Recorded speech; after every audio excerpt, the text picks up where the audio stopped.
Okay. It's been kind of a hurried start to this stream, but I am here now.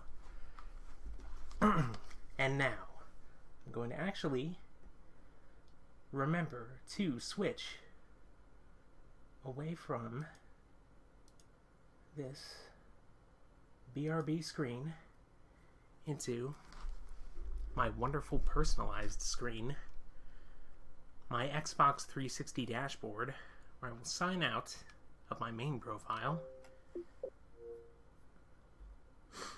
By the way, thank you everybody for joining me.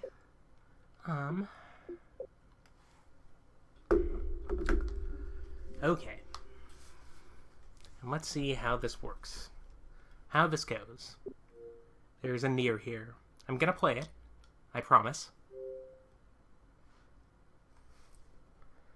See if I can stop highlighting this on my OBS screen.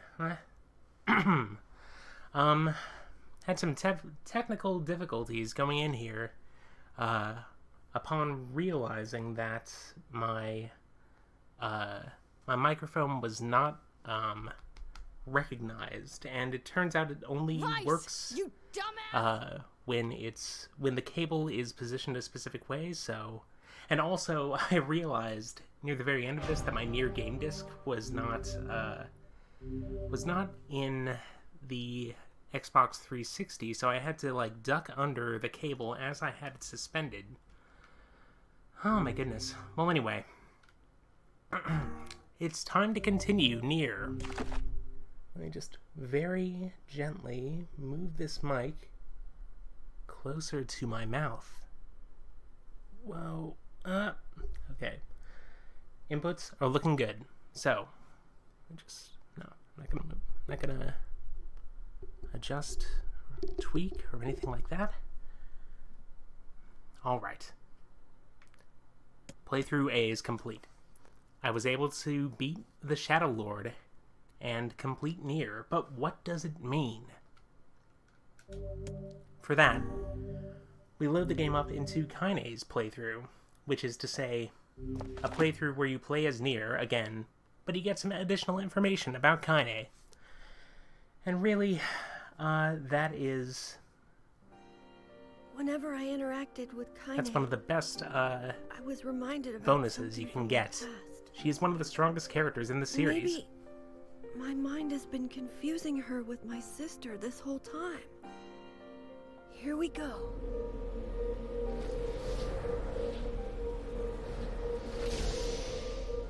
I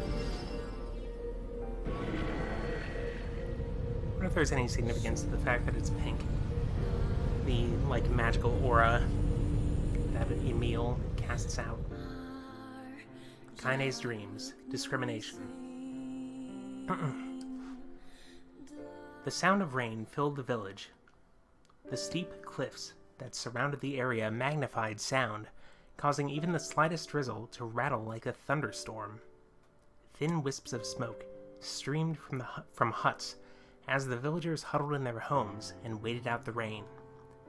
A single child, however, had braved the downpour and was now wandering slowly toward the wooden, hawk-shaped weather vane at the center of town. The wanderer reached the vane, which had existed for as long as any could remember, and stared.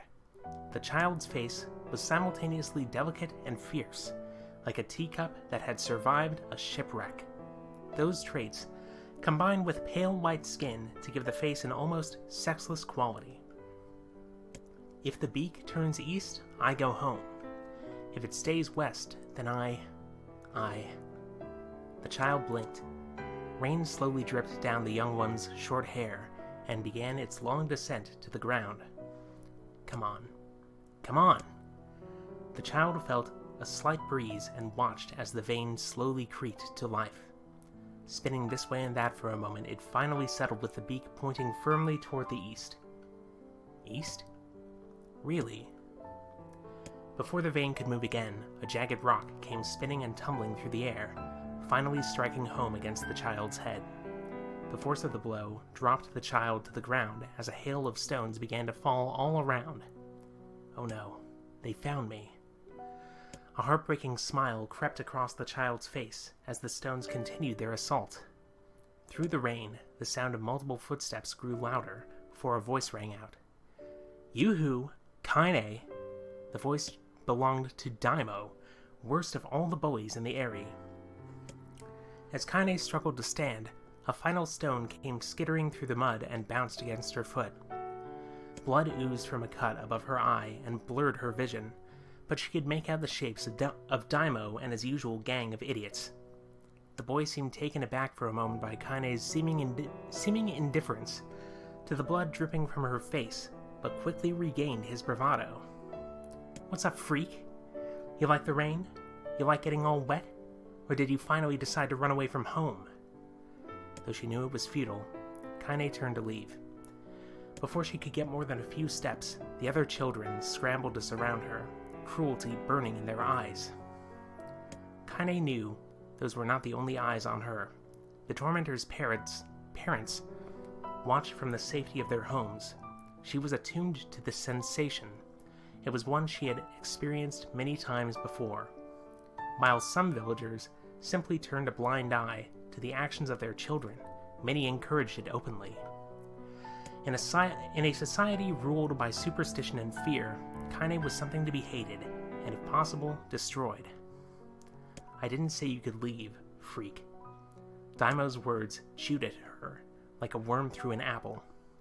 He can't hurt me, she lied to herself. Be strong. Be brave. He can't hurt me. He can't hurt me. He can't hurt. Oh look, the little freak is gonna cry. What's wrong? Are you sad that everyone hates you and wants you dead? Kaine prayed for the rain to flood down and carry her away from a world that seemed to have no place for her. But if there were gods, they chose to ignore her. As Daimo crept ever closer, the clouds began to thin and the rain slowed. Even the weather hates me. I'm useless, a failure. I wish Daimo's rock had taken my head off. Kaine couldn't meet Daimo's leering gaze. She lowered her eyes and stared at the muddy ground below. The bully moved forward until he was inches away. She could smell the scent of old meat on his breath. The boy grabbed Kaine's face with thick fingers and yanked it upward. She tried to turn away, but he forced her gaze back and jammed his thumb against her eyelid to pry it open. You're a freak. No, I'm not. Did you just say no? Daimo grinned evilly. You don't say no to me. No one says no to me. Not even taking his attention from Kaine, he called to his cohorts. Come on, guys, let's give the freak what she deserves. As soon as Daimo finished, kicks and blows began to rain down upon Kaine. Daimo paused, still grinning, as Kaine curled into a ball and tried to make the pain stop. I don't get you, freak. What you acting like a girl for, huh? Everyone knows what you really are. Kaine ignored the question, choosing instead to stare at the weather vane. It continued to point east, as if supremely confident about the future it had chosen for her. Go home? Yeah, that's a funny joke for someone with dead parents and no home to go to. Freak, chanted the children. Freak, freak, freak. Kaine closed her eyes and listened to the rain, waiting for the pain to start again. As the clutching hands of the village children closed around her, she bent her mind to the sound of the rain, letting it become her world entire. The rain fell, but the pain never came. Only when the laughter of her tormentors turned to terrified cries did she dare open a single blood-caked eye.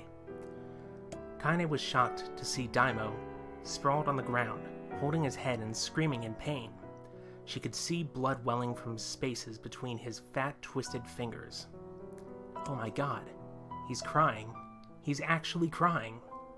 Deprived of their leader, the other children glanced back and forth between themselves, as if waiting for someone to step forward and take charge. When no savior emerged, they began an uneasy shuffle away from Kaine, but the young girl was the least of their concerns.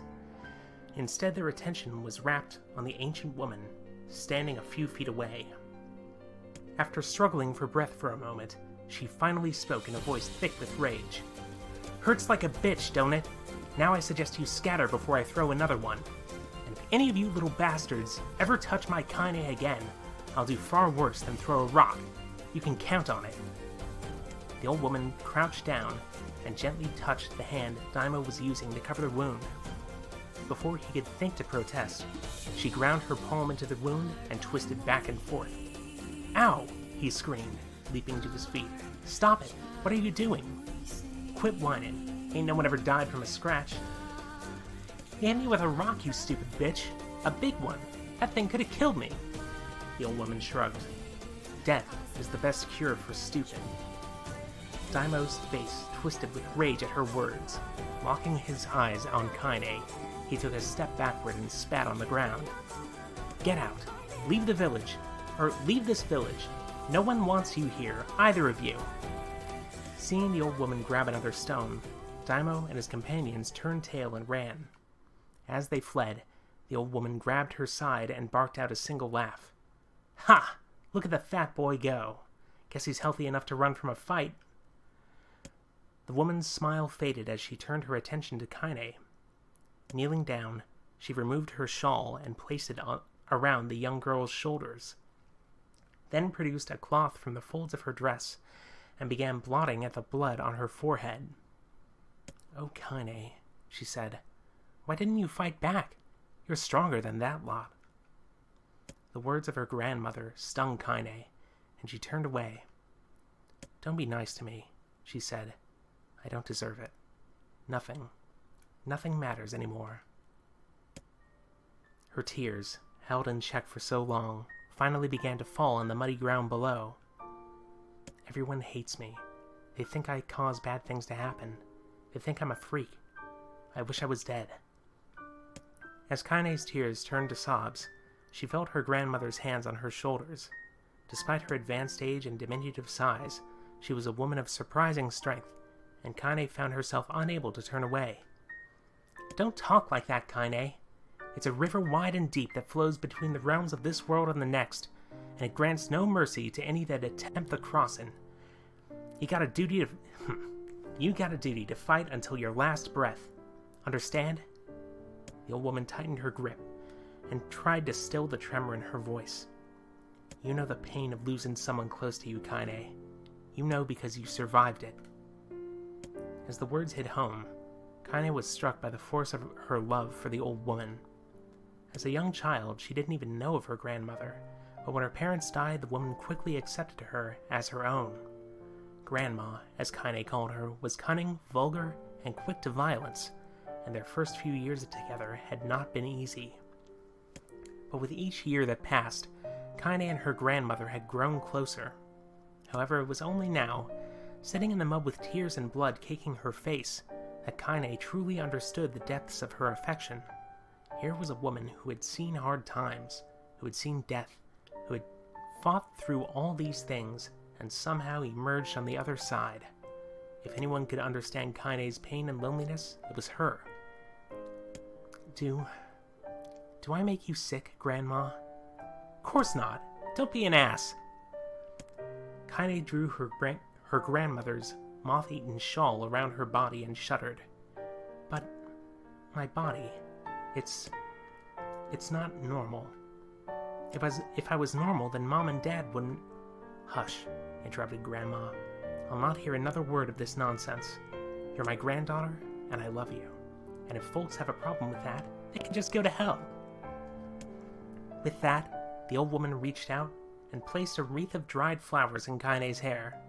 The skill it took to bend the flowers without breaking the stems or losing a single petal was remarkable, and the beauty of it made Kaine want to cry all over again. "Oh my gosh, these are lunar tears. Grandma, you made this for me?" Lunar tears were legendary flowers. Most people could live their entire lives without ever seeing one, and yet her grandmother had somehow collected a dozen or more.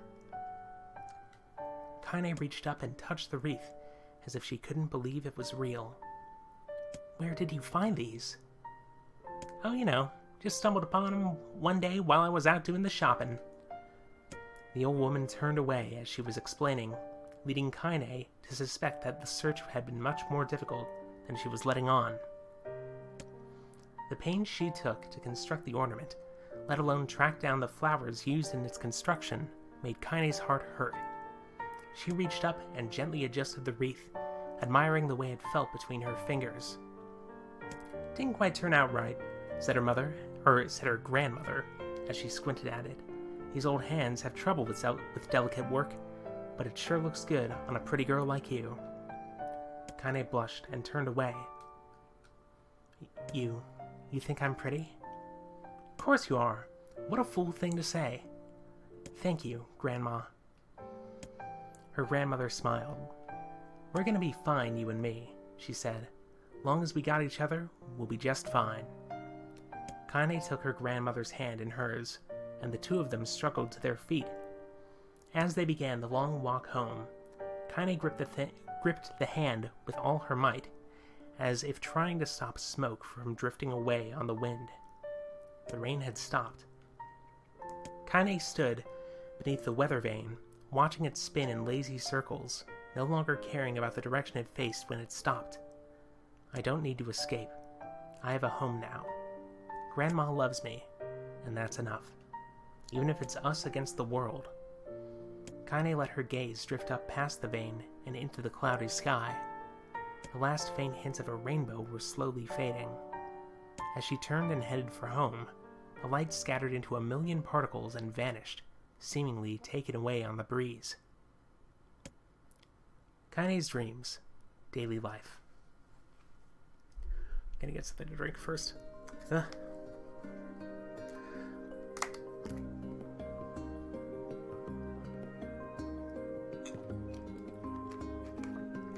Probably should have muted the mic for that, but whatever. Anyway, in the distance, Kaine heard the steady sounds of an axe striking wood. The noise had a purposeful quality to it, as if she was hearing a master woodsman go about his work. The firewood being produced, however, was as far from a work of art as could be. Pieces of every shape and size were being flung about a barren yard with wild abandon.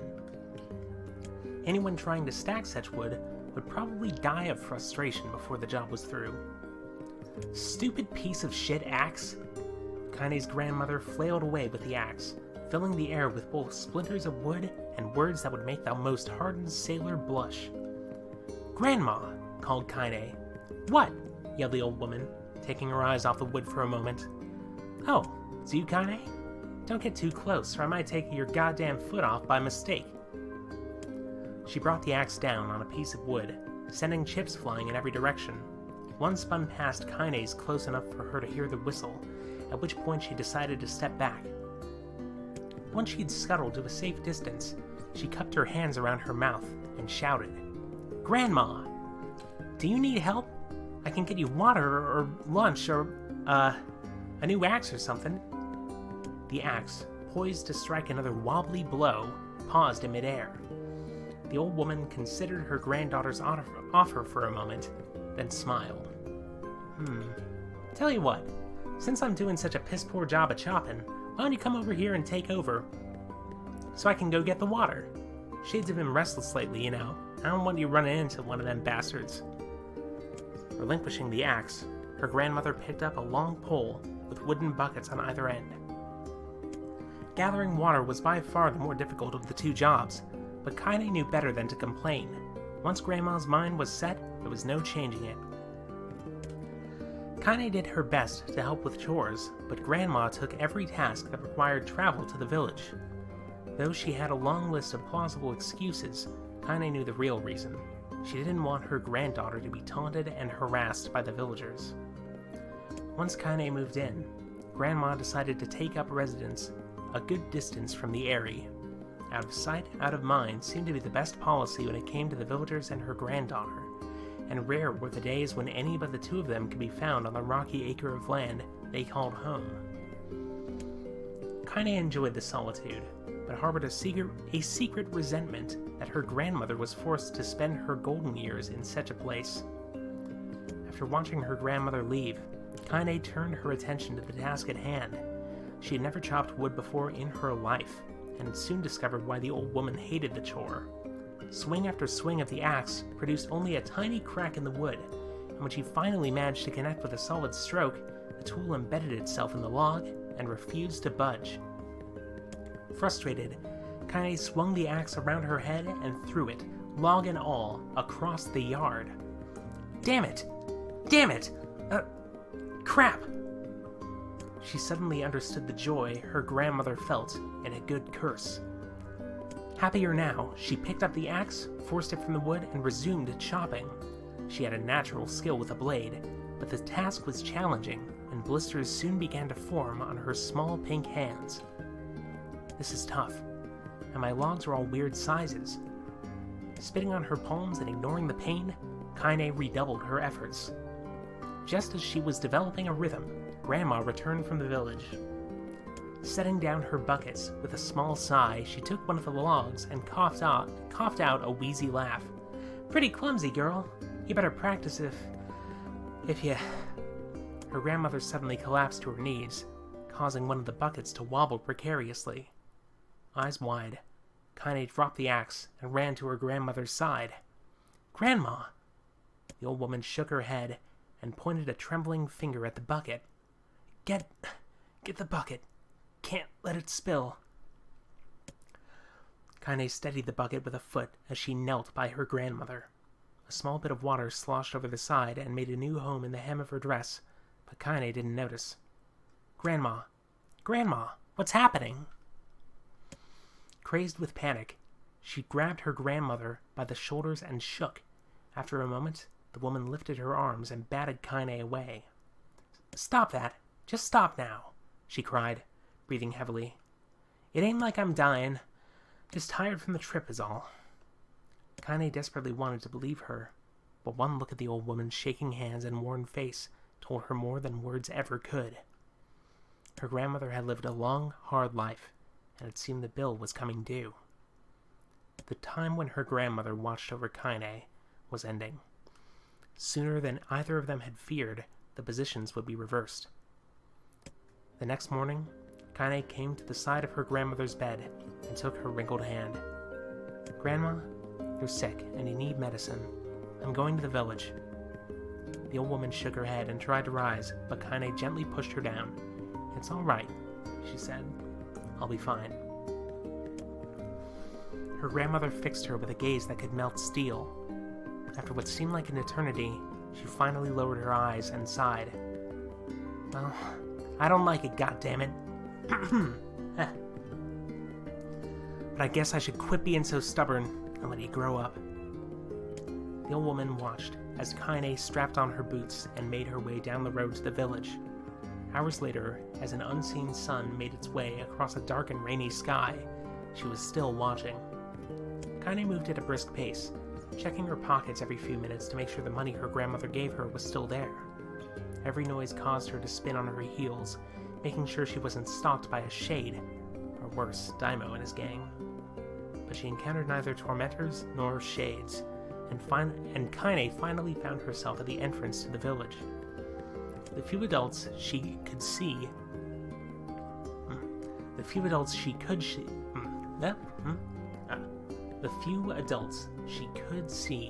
glanced sideways at her, then muttered to each other behind raised hands before slinking away into the shadows.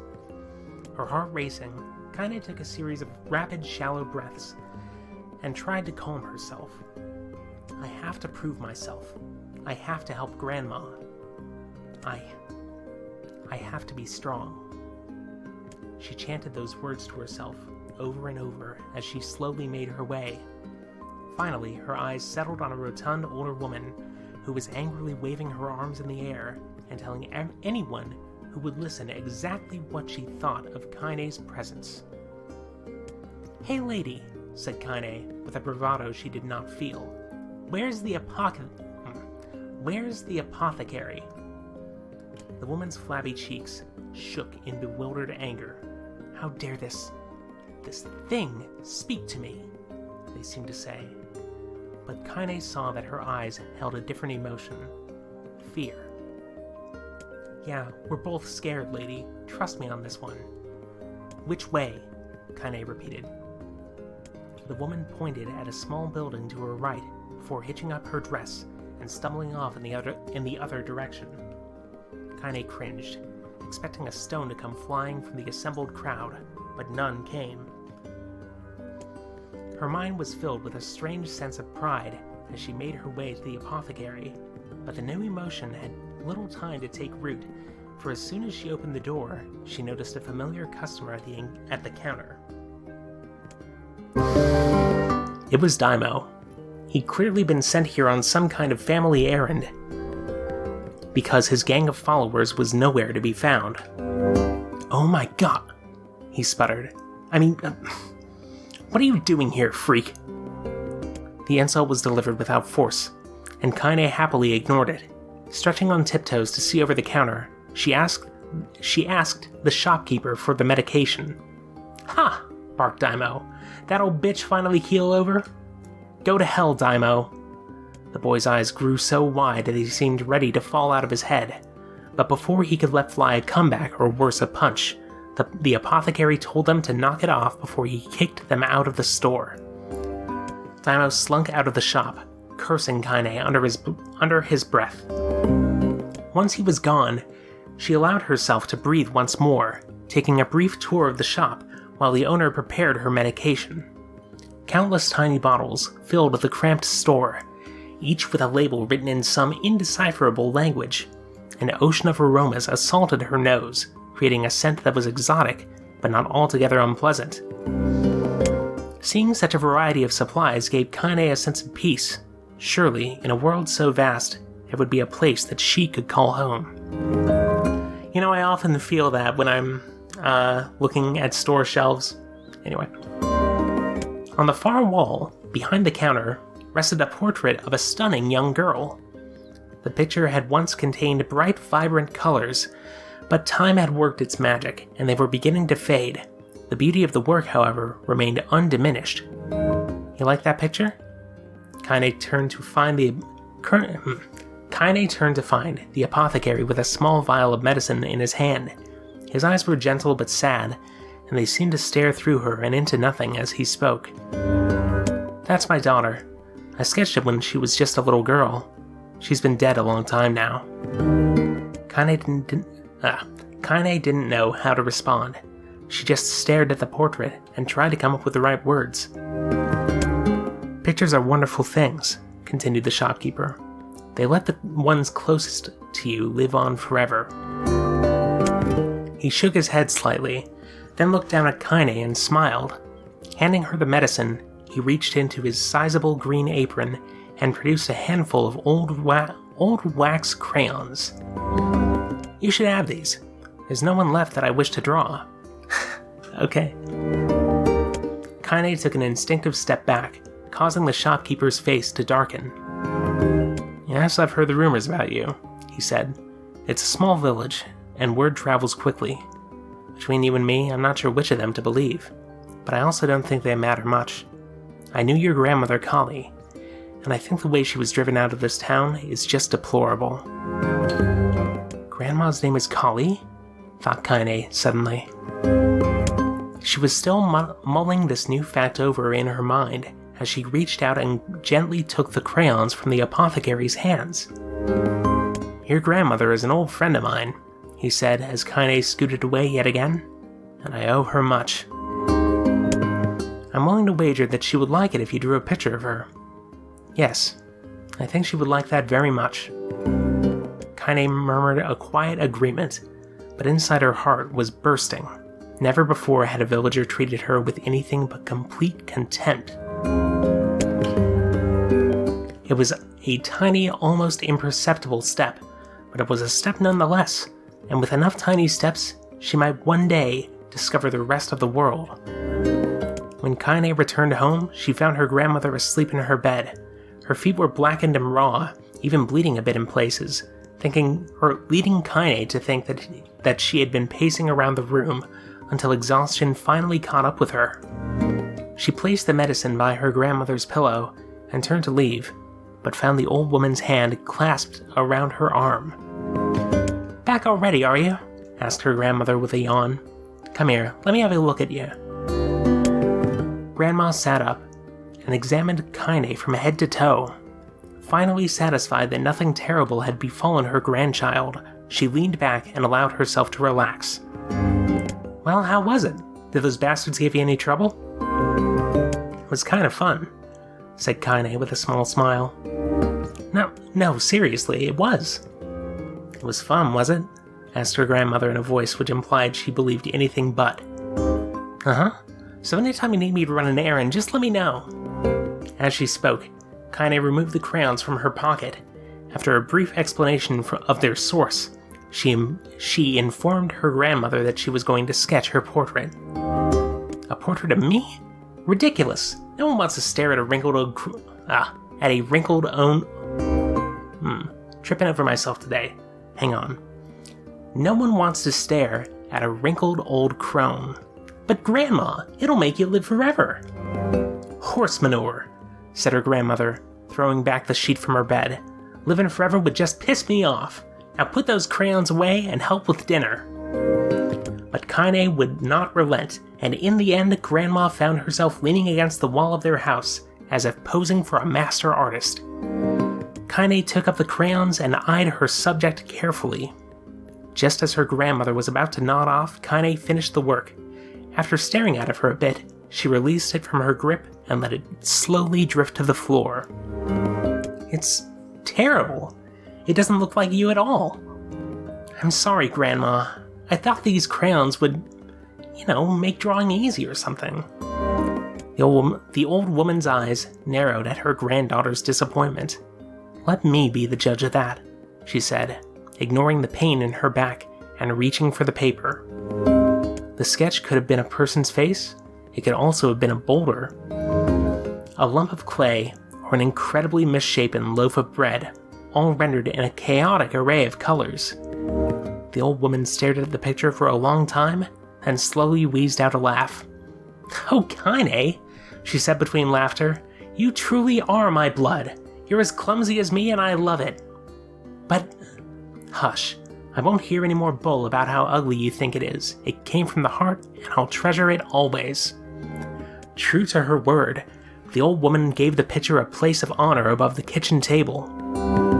In the days that followed, Kaine would often catch her staring at the portrait with a strange smile on her face, an action she interpreted as silent, mocking laughter. A week later, Kaine could stand it no more and asked her grandmother to take the artwork down. Posh, said the old woman. I'll take this down when they roll me in my shroud. She pondered this for a bit, then turned to Kaine and dropped to one knee. Listen to me, girl. Seeing this picture makes me happy in a way I've never felt before, and it makes me want to go on, so that someday you can feel the same happiness. It was a moment that burned itself in Kaine's memory, a perfect blend of pride and love and joy that came together to form a lifelong remembrance. She swore to never forget this moment, to never forget the old woman who had made her place in the world possible. Time moves on. People and memories come in and out of a life, like ghosts passing through a hall. But this moment will be different, Kaine swore, because I will remember it forever. Forever.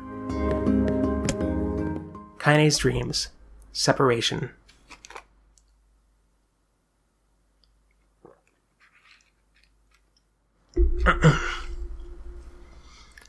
Kaine listened to the sound of crackling firewood and stared at the black object on her plate. She had been pushing it around the wooden disc for a good 10 minutes, ignoring the bemused stare of her grandmother.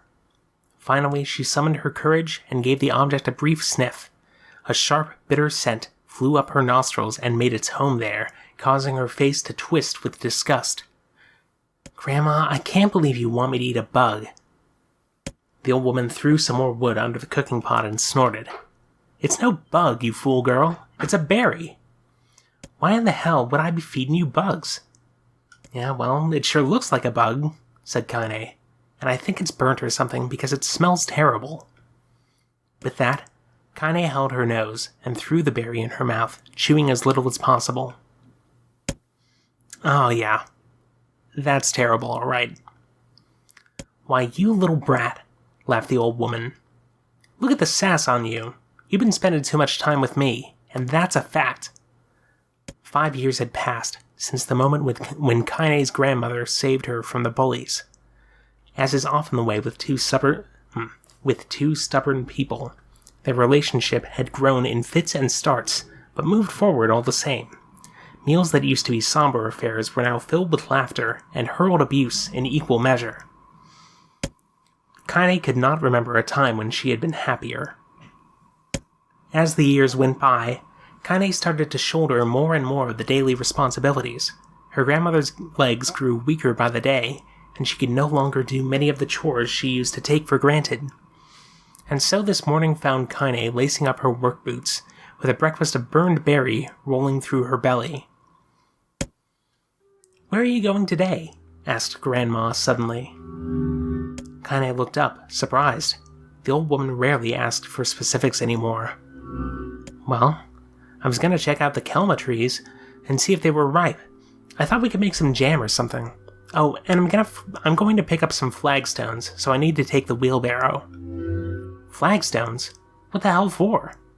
Kaine stared at her grandmother, then held out an arm and swept it around their home. Constructed mostly of cloth, rope, and rubble, the old place sagged like a boxer in the final round. "Grandma, a dying cat could chew through this house. I'm going to build a stone wall so we have some protection." The old woman laughed, exposing her toothless grin to the world. "God damn, girl. If a bunch of thieves want to ransack this old place, let 'em come. We got nothing worth stealing anyway." "I'm not worried about thieves. I'm worried about shades. People saw one west of the village yesterday." The old woman tilted her head and stared at her granddaughter. "Well, shoot. I don't know why you have to do it today. We could worry about it some other." "Grandma, no. If I don't go to the kelma trees, we won't eat tonight. You know that." A confused expression passed across the old woman's face, and for a moment she was a small child lost at a carnival. "Yes," she said after a bit. "Yes, of course you're right. I'm sorry, Kaine. Lately it seems my mind is..." She didn't finish the thought, instead walking over to her nightstand and gently taking the wreath of lunar tears from the drawer. The flower's petals had aged to a brilliant whiteness, and Kaine thought it was more beautiful now than the day she first received it. "You're going to be a true woman soon," Grandma said, as she placed the flowers in the girl's hair. "So that means less chatter about shades, and building defensive walls, and more talk about how beautiful you become." "Yeah, sure." Annoyed, Kaine reached up to remove the garland, but the look on her grandmother's face stopped her hand. "You're a beautiful thing," said the old woman, "and there ain't another like you in all the world. I'm very proud of you." "Okay, Grandma, that's enough goddamn compliments for one day." "Such a mouth on you. Where did that come from?" "Gee, I wonder." "I'll teach you to sass me, girl," yelled Grandma. Suddenly, she lurched forward and grabbed Kaine by the ears, pulling her around the room with a crazed grin on her face. "Grandma!" yelled Kaine in a quaking voice. "Grandma, stop it! What the hell?" The old woman stared at her and blinked, then slowly held her wrinkled hands out as if it was the first time she had ever seen them. Oh, I don't know what happened there. I'm sorry, girl. Sometimes my mind just..." Kaine thought the look on her grandmother's face was the most heartbreaking thing she had ever seen. "Listen," she began. "Maybe I should stay home after all." "No, I won't have you stay here to keep an eye on an old codger like me. You go get your fruit and your wall and whatnot. I'll be fine. And when you come back, I'll have a nice grasshopper dinner waiting for you." Kaine rolled her eyes, then kissed her grandmother on the forehead and made ready to depart, trying desperately to ignore the worry that was gnawing at the walls of her heart. Kaine could feel the old woman's eyes watching her as she moved down the path. Don't turn around, she told herself, but in the end the temptation was too great. She spun on her heel for one final look and saw a small, bent woman standing in front of a ramshackle hut with a sad expression on her face. Gods, she looks so old now. It's like the wind could reach down and just carry her away. Kaine worried about her grandmother all day, causing her work to suffer. What little fruit she could collect was tossed carelessly into the wheelbarrow, and she only found a couple of stones before losing interest in the project. Finally, as dusk approached, she decided to call it a day. Cursing herself for the lack of focus, Kaine pushed the nearly empty wheelbarrow back down the path. As she crested the final hill, she suddenly froze in place. The wheelbarrow fell from her fingers and collapsed on its side, sending a few pieces of wrinkled brown fruit rolling back down the hill. Her gaze was transfixed by a thick black cloud that hovered just ahead. Tracing its path with a finger, Kaine suddenly felt her stomach knot in on itself. No. Oh gods, no! Her grandmother's house was ablaze, the flames licking up as if trying to touch the sky itself. Grandma! Grandma! Kaine ran then, faster than she had ever moved in her life. Once she tripped on a stone and went sprawling into the rocky ground, but she leapt to her feet and continued running, unmindful of the blood that spilled from her wounded hands and knees. As she got closer and closer, Kaine's mind began to race in time with her footfalls. It's too dark. It's too dark. Not just fire. Can't be fire. Too much smoke. Gotta save her. Gotta save her. She burst into the front yard and came to a sudden halt. Her worst suspicions confirmed. The smoke from the fire was mingling with the thick, inky blackness of an enormous shade. The massive creature supported itself on 3 twisted feet and achieved balance through means of a large armored tail. Scales, horns, and claws sprouted from its body in a random chaotic pattern, giving it the appearance of a lizard designed by some insane god. Seeing Kaine, it let out a roar and flicked its tail, sending small whirlwinds spinning through the yard. For a moment, the creature retreated into a shimmering inky blackness, as if her mind was unable to comprehend that such a thing could actually exist. But then the smell hit her, a blend of rotted meat and excrement, and the horror became real once more. The creature bellowed again, and this time Kaine responded with a scream of her own. "All right, you bastard," she thought as her scream echoed off the high cliffs around them. "It's you or me. Let's go." The shade eyed Kaine with bemused interest. Then it began looking from her to the house and back again, as if urging her to look at the destruction it had so gleefully wrought. With dread building in her heart, Kaine glanced toward the house. Through the smoke and flames, she spotted a small figure struggling to escape the ruins. "Grandma!" At the sound of her voice, the old woman began waving frantically. "She's alive," thought Kaine. "She's alive!" Kaine's legs sprang to life as she raced across the yard toward the flaming wreckage of the house. Before she could advance more than a few steps, the shade opened its mouth and let out a roar powerful enough to uproot trees and send them flying. The blast sent Kaine tumbling through the air before smashing her against the rocky earth. Stars danced in front of her eyes as she tried to remember how her legs worked. Get up. Get up. Get up, get up, get up, get up now! As Kaine struggled to her feet, the shade stomped toward the house and pinned her grandmother to the ground with the tip of a claw. The old woman struggled to move the claw from her stomach, but she might well have been pushing a mountain. She coughed briefly, sending a small spray of blood into the air, then collapsed to the ground, her energy spent. Kaine lurched to her feet, only to fall back to earth with a gasp. Her ankles were on fire, one or both of them were surely broken. Ignoring the pain that screamed through her body, she began dragging herself across the ground, leaving a drunken trail of dust and blood in her wake.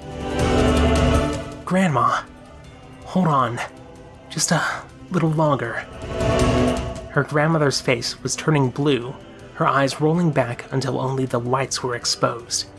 Kaine pulled herself across the ground with maddening slowness, the distance seeming to increase with every second that passed. The shade glanced between the two women and flicked out its tongue, its giant mouth turning up at the corners. Short, panting breaths belched from somewhere deep inside its core. Bastard, laughing at us. She had no idea how such a mindless creature could experience emotion, but there could be no doubt that the shade was taking joy in their suffering. "Yeah, I see your plan. The shade moved its claw slightly, allowing Grandma to breathe again.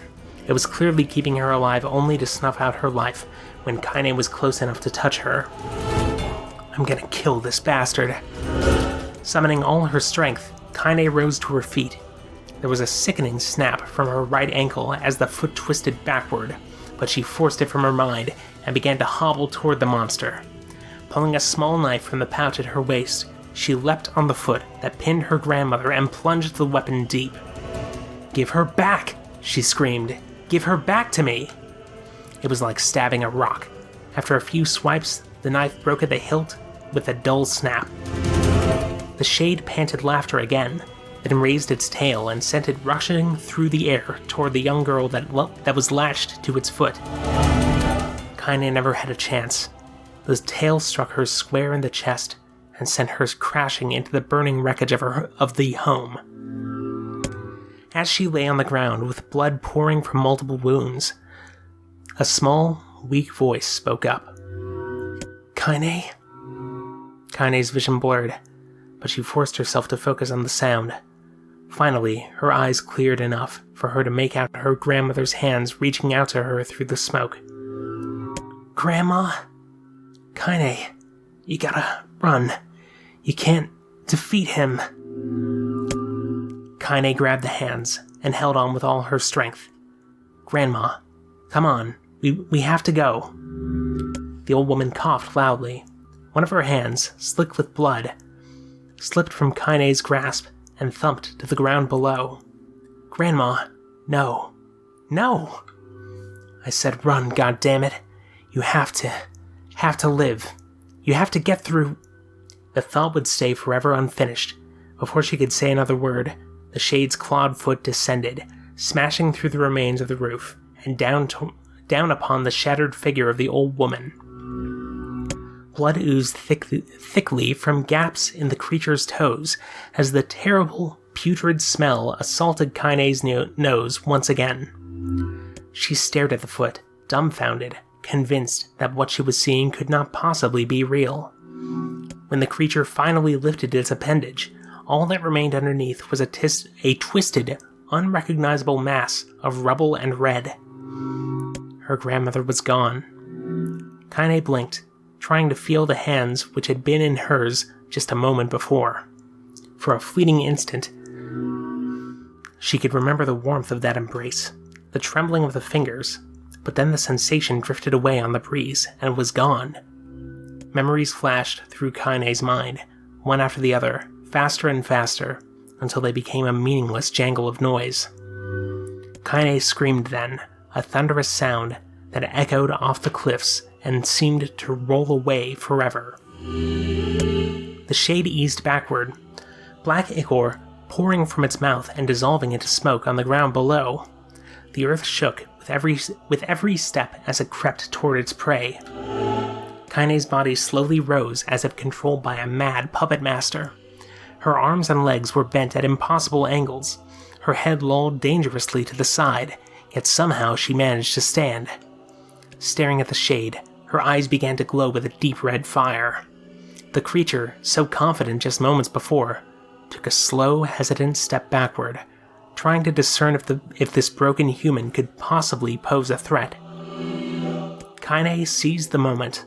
Laughing like a madwoman, she leapt into the air and plunged the shattered hilt of her knife deep into the leg of the shade. The shade shook Kaine off like a fly, sending her crashing to the earth once again. Her chest rose and fell slowly, as if a great weight were resting on it. Moist sounds of pain echoed through her mind. Something warm and thick oozed from her ears. Is that blood? I think it is. I think I'm bleeding to death. No. Can't die. Grandma told me to live. Deep inside Kaine's mind, something finally broke. The sound, the pain, the smoke and flames, all of it faded away until all that remained was a single incantation repeated over and over again. Kill it. Kill it. Kill it. Kill it, kill it, kill it, kill it, kill it. Kill it, etc., etc. Kill it now.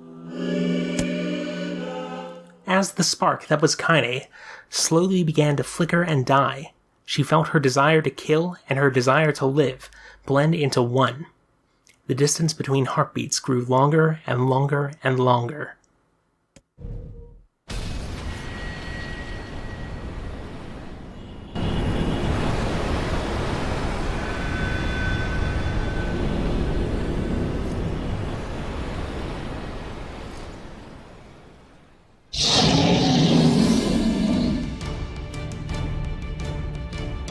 The beast approaches. Oh, I got it. Alright, we're back here.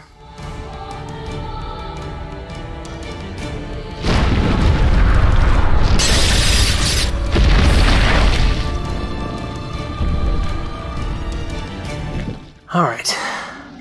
So this is truly New Game Plus. Let me just double check and see what I'm currently wielding. Spears? The Phoenix Spear? Hell yes. Seems like that's the spear I need. Alright, well, let's do this.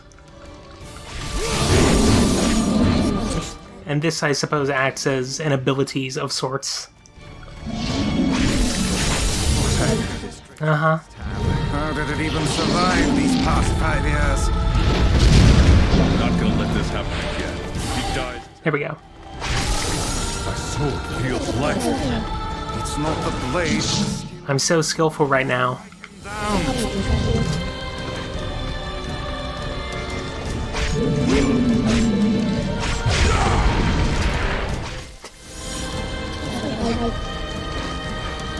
Oh, okay.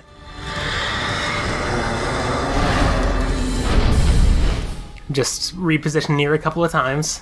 I think because it's expecting a dark lance of some sort. And not just swiping at it with a spear a couple of times. Heh.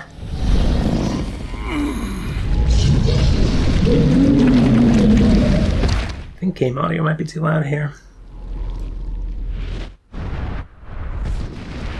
There we go. Just kind of tweaking it back and forth. Whoops. Alright.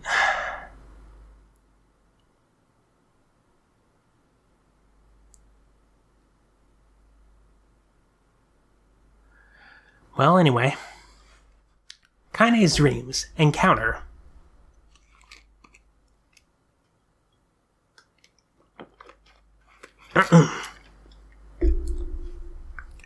Gently, weakly, softly, the shade, sure that its tormentor was dead, turned and stomped off toward the horizon, stopping along the way to bellow one final roar. Couldn't kill it. So sorry, Grandma. Couldn't avenge you. Shamed beyond imagining, Kaine tried to turn her head to the side, but only succeeded in coughing up a huge gout of blood. It was getting difficult to see, and only after a moment of fierce concentration did she realize that her left eye was gone. Laughing to herself, she turned her remaining eye to the ruins of her home, and noticed a ragged stump of arm was resting a few feet away.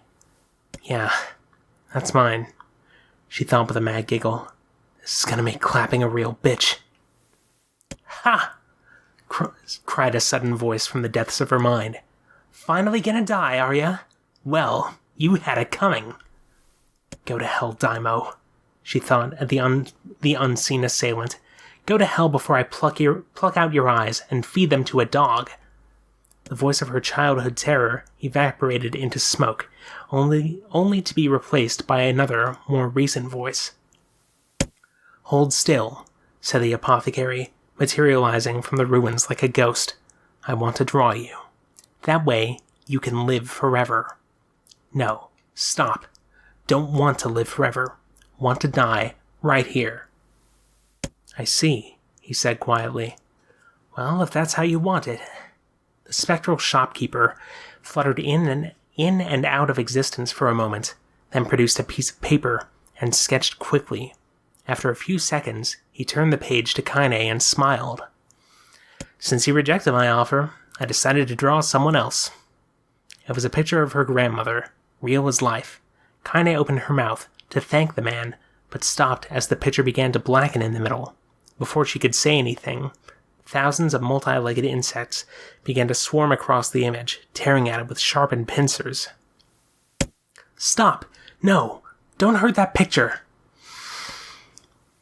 Kaine reached out with her remaining arm and waved futilely at the air. To her surprise, the insects fell off the picture and to the ground below, where they vanished into tiny black tendrils of smoke. Relieved, Kaine turned her good eye back to the picture, only to open her mouth in a silent scream. The sketch now showed her grandmother as she truly was, a smashed, unrecognizable lump of nothing.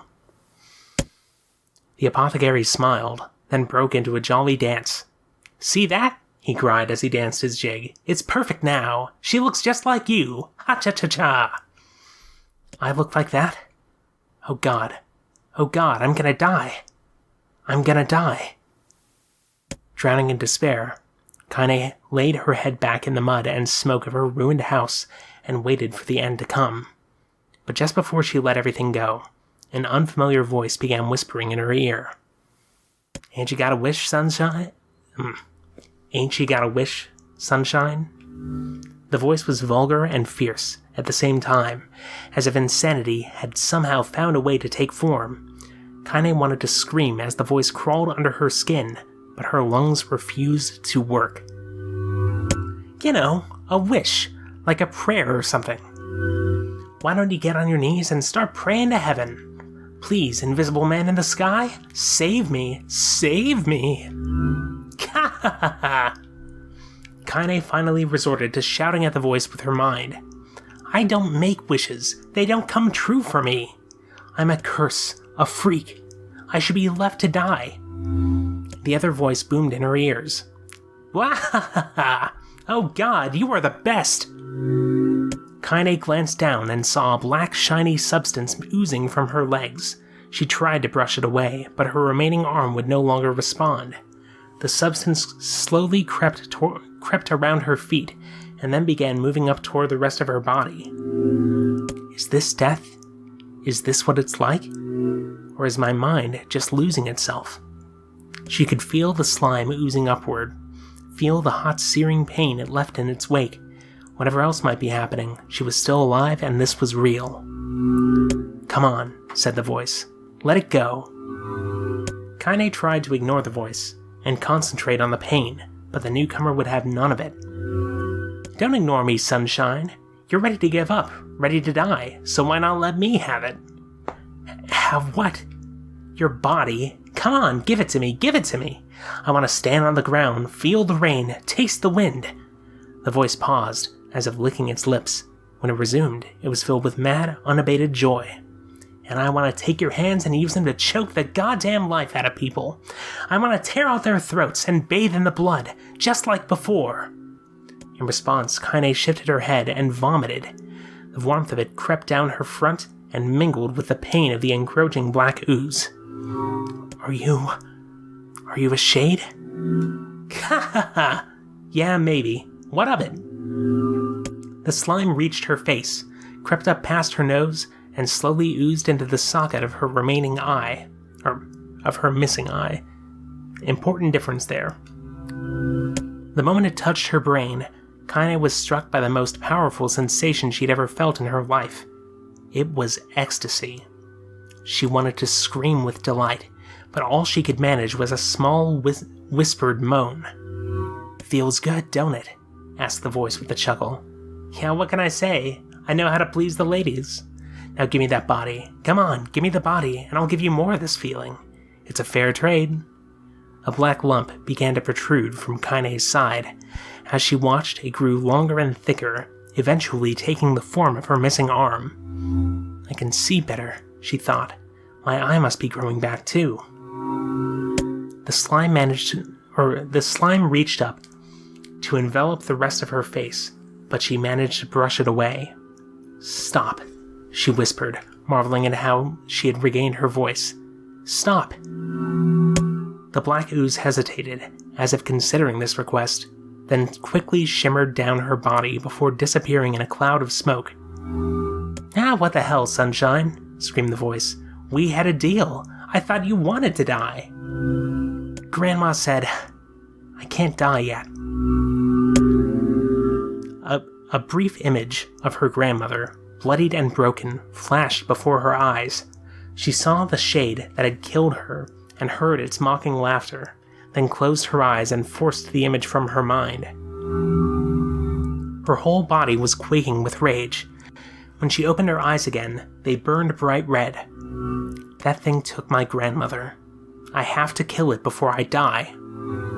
Kaine glanced down and saw a mysterious pattern, the pattern of the shades, burn itself into her left arm. "Well, I'll be damned," said the voice cheerfully. "Look at that, Sunshine. I think you and me are going to be good friends now." Kaine stared intently at her arm. The more emotional she felt, the more of the letters seemed ready to puncture her skin and begin infecting the rest of her body. The arm clearly had a will of its own now. Stop. Gotta stop. Holding her left arm in her right, Kaine took a deep breath and tried to calm herself. "Come on, don't fight it," pleaded the voice. "Hate's my favorite dish and I'm hungry. Let it go. Feel the anger. Burn with the fire of revenge. Thirst for blood. Then go out there and... Shut up. Shut up and get the hell out of my body." "Wahahaha! Your body? Ah, that's rich, Sunshine. Real rich. Look, why don't you just up and die, so I can have this body all to myself? What do you say? I bet those buddies of yours in the Eyrie would love to see you dead." Kaine grabbed a nearby shard of glass and tried to saw off the shade-infected portion of her side.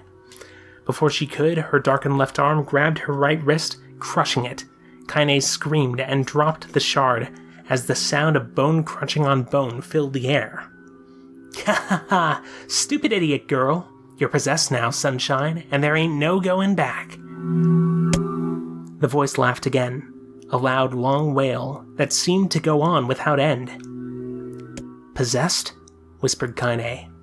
"Yeah, possessed. You and me. We got what you might call a timeshare agreement. Remember how folks used to think you were a freak? Well, wait till they get a load of you now." Kaine looked up, tears in her eyes. The sky seemed smaller, somehow, darker. Is this because of that shade? Is this how they see the world? "So, listen," purred the voice. "I know this whole possession thing seems a bit sudden, but it ain't all bad. There's plenty in it for you, too. I'm a very powerful creature, Sunshine, and that power belongs to you. You got enemies? People you want to kill? I can make it happen. That little fat kid who kept picking on you? That big old shade that squashed your granny? We'll wrap them up in their own assholes. No more abuse for you, Sunshine. No more pain." "Wait," said Kaine. "You're a shade. Why would you help me kill another shade? What, do you think I'm some kind of racist? Some killing snob? I don't give a good goddamn who you murder, honey pants. I just want to drink from the well." Kaine considered this as she struggled to her feet, the power of the shade coursing through her. The smoke from her house was drifting away with the wind, and she enjoyed the way the cool evening breeze felt on her new left arm. After a long pause, the voice spoke up again. "So, how about it? You and me? We could have some good times together. Look, I'll even take care of the bloody part if you don't want..." "Fuck off, asshole," muttered Kaine. "I'll handle the killing." "Wahaha!" screamed the voice. "Look at you go! Oh, Sunshine, we're gonna have so much fun!" "So listen, my name's Tyran, and if you ever need me, I'll just be hanging out in this piece of meat you call a heart. Now get to it. The more you kill, the more your heart turns rotten and sour, and I like rotten and sour." Kaine found herself nodding at the voice. "Yeah," she said. "Yeah, I think this can work. I'm gonna find that shade, and I'm gonna strangle it with its own guts. And when I'm done, I'm gonna do the same to you, Tyran.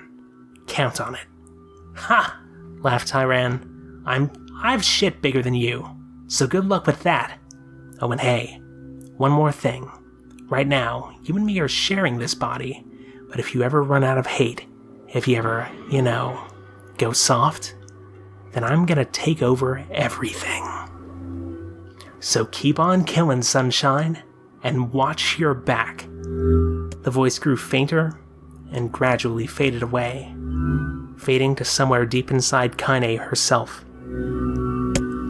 Kaine waited until she was sure the voice was gone, then waved her new left arm around a few times. It feels perfectly normal, she thought. It feels like mine. Desperately, she began poking and prodding at the new limb, determined to find something wrong with it. She didn't want it to feel normal. That would mean the creature inside her had already won. I am not a shade. I am Kaine. Repeating this mantra in her mind, she slowly began digging through the rubble of her house, being careful to ignore a certain red-stained spot in the corner. Finally, after what seemed like an eternity of heartbreaking work, she found what she was looking for. It was the wreath of lunar tears. Though it had been through hell and back, the garland's petals were as bright as ever. Kaine started to place it in her hair, and slowly lowered the wreath and stared at it. I'm sorry, Grandma. I'm so sorry. But I don't deserve to wear this anymore. I'm possessed, corrupted, a freak. And this time, I don't think there's any going back. Holding the flowers to her heart, Kaine fell to the ground and sobbed. As night gradually lightened to dawn and the people of the area arose to their daily lives, she remained in that position, as if tears could somehow wash away the horror that now infected her world.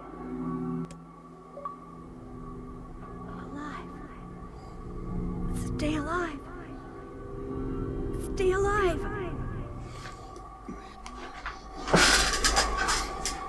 Live. You gotta come back to us.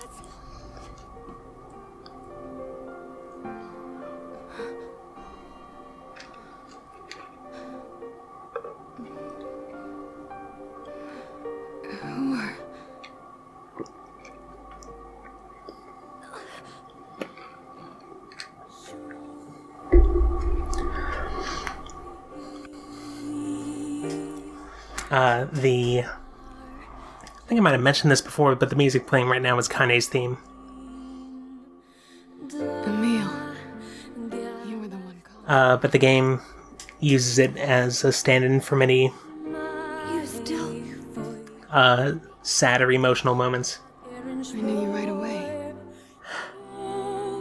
Thank you. Thank you, by the way, if you actually listen to me read that aloud. I'm not an actor. Probably not a surprise to anybody. And so that means when people emote, I hand things up really painfully. Whatever. Anyway. Greatly appreciated. Leave a comment if you actually heard it. Time. Any luck with Yona? We are still no closer to finding her. We need a way to locate the Shadow Lord. This is for you. Yep, that's the give motion. Lunar tears. Did you make this? It's just a little welcome back gift. It's not much, I know. That's a pretty meaningful gift for her. It's nothing like the one Grandma used to make, but... oh, hell. Thanks. Excuse me. So of course Popola comes over here. Just emerges from the side of the screen. Popola, we did it. Sure did. That's great. Listen, can I talk to you for a minute? This doesn't make sense. Please, try to understand. People are tired and scared, and I'm sorry. I'm sorry you have to bear the...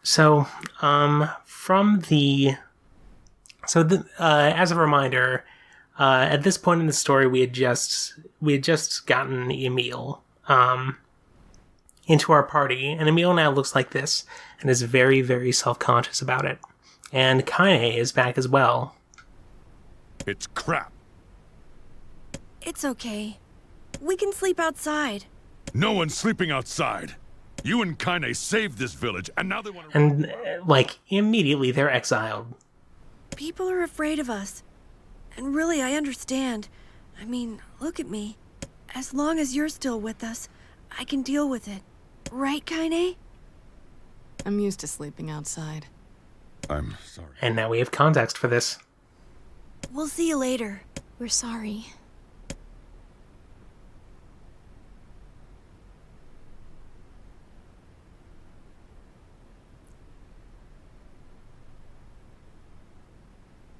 What is the matter? Kaine always sleeps outside. I never thought about that until just now. How could I have not noticed that? How selfish am I? What the hell is wrong with me? We should turn in. Let's see if I can skip. I can't skip this. It's like the game is good about letting the players skip things, but this is completely unskippable. Pressing start, pressing A, doesn't work.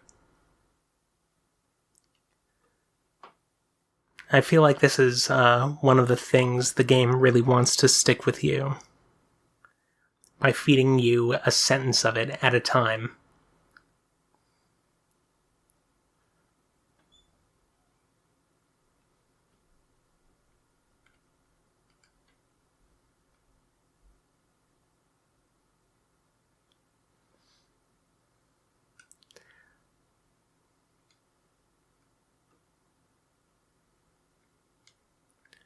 Wall of Jericho collapsed. 5,000 people believed dead. Yeah. Alright.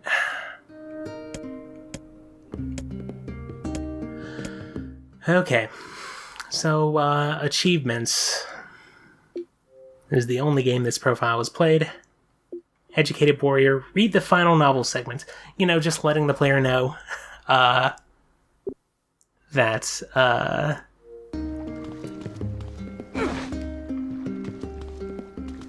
that there's not any more of these, that we've encountered the last one of them.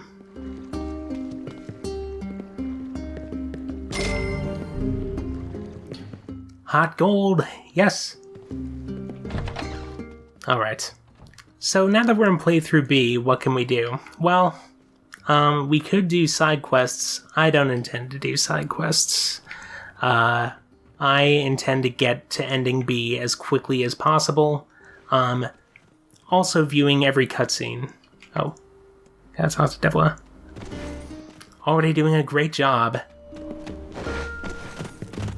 Probably gonna rest my throat also. Hey. Yep, okay.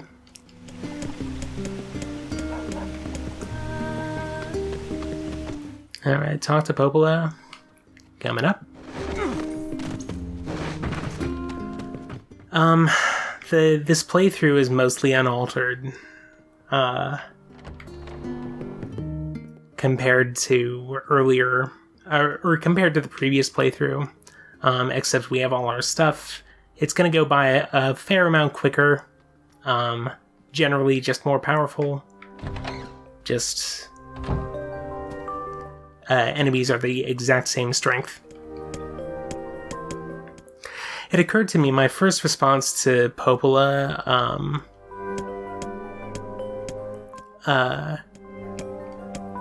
saying, don't worry, change is gonna come soon. Like, I believe at the time I said, alright. But no, like, even that is not an acceptable response.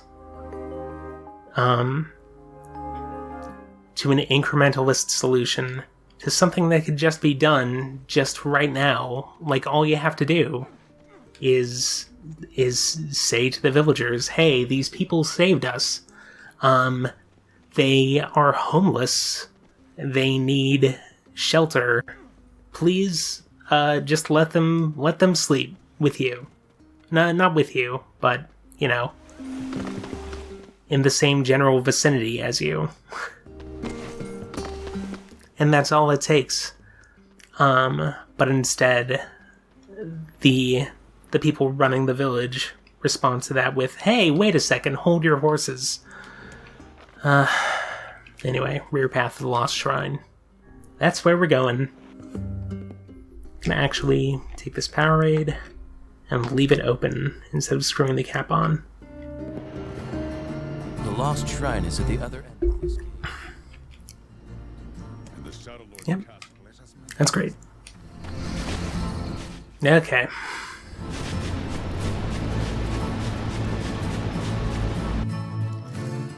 And unfortunately, despite all the time I've spent... Oh. This is new.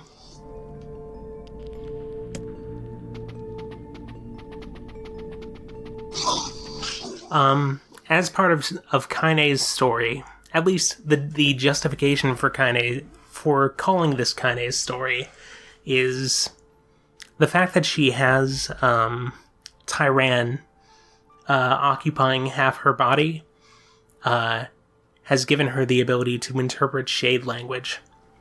Or at least that's how I see the story. I don't know if there's anything in the story to contradict this. And I don't think it actually says this explicitly, so who knows? Maybe I'm making this up. Whatever. Anyway, so in cutscenes, whenever we see a shade talking, we actually get to hear what they're saying. And they are saying things because, as we now know, they are Gestalts, otherwise known as human beings. Twisted over the course of 1,300 years of just waiting.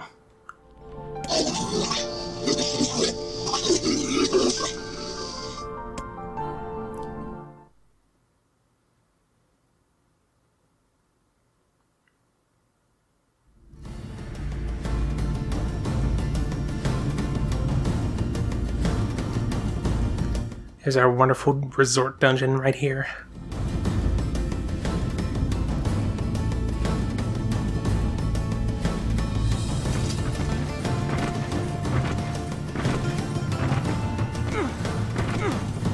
Just keep on rolling.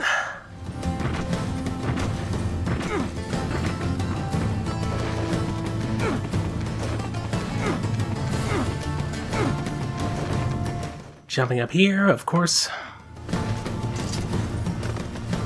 Give it another roll. Well, okay, Kaine, thanks.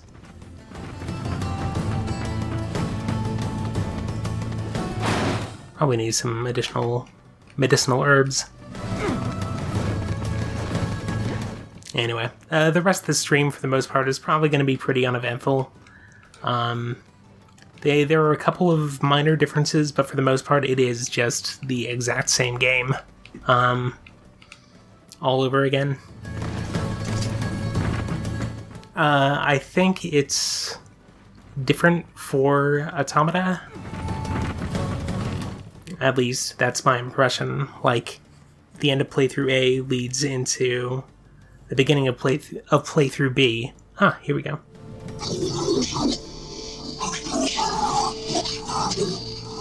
So it called these things defective. Very emotionally invested in guarding Grimoire Weiss. We killed Hansel in Act 1.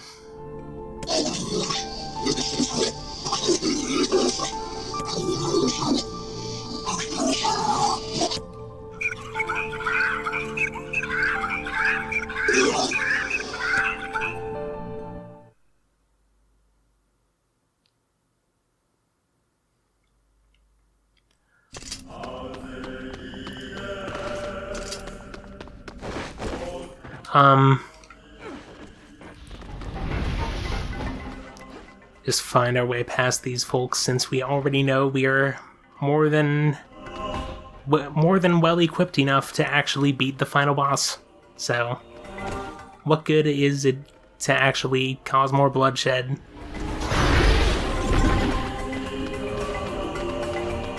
Ooh, enter this.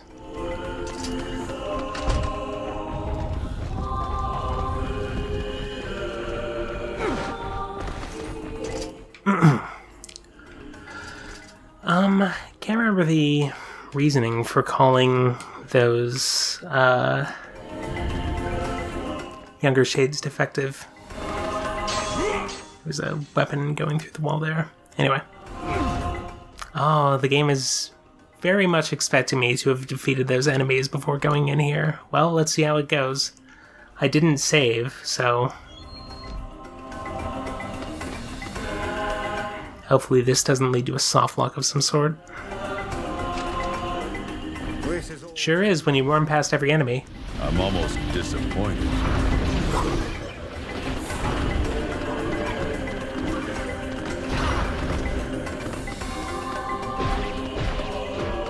Oh, snap. I almost fell. No, that's... Alright, well, anyway. And of course, Kaine keeps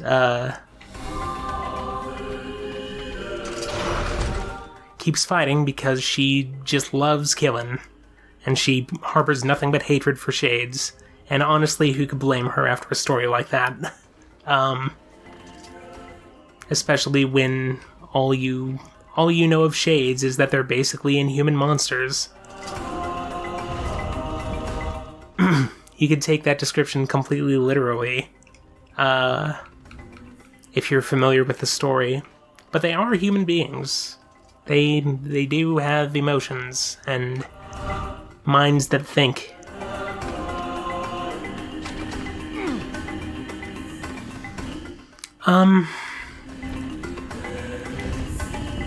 I was reading Yoko Taro's Wikipedia article recently just to find out what other games he's done, and there's been very few games that he's actually directed. It's basically the Drakengard series, and I believe he's also responsible for the, Yorha episode from Final Fantasy XIV, so that's great, I guess. I suppose I could, get that game and play a little bit of it, but...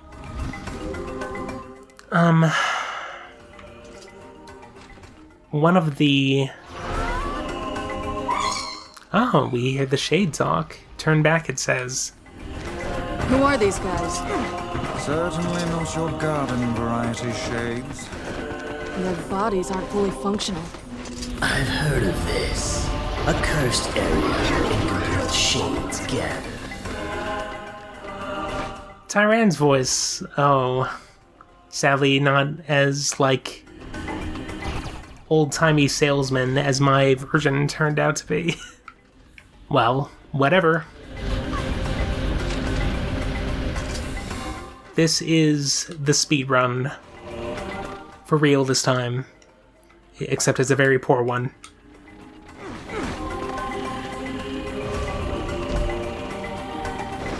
Anyway, checking Yoko Taro's Wikipedia page. At one point, he described himself as doing a reverse writing, or he writes in reverse in one way or another, where he starts with the conclusion or the message that the story wants to provide, and works backward from it to create a scenario, that enables that conclusion to exist. And, looking at this game, this is, I believe, the only game of his that I've completed. Looking at this game, I'm supposed to actually fight these folks. I completely believe it.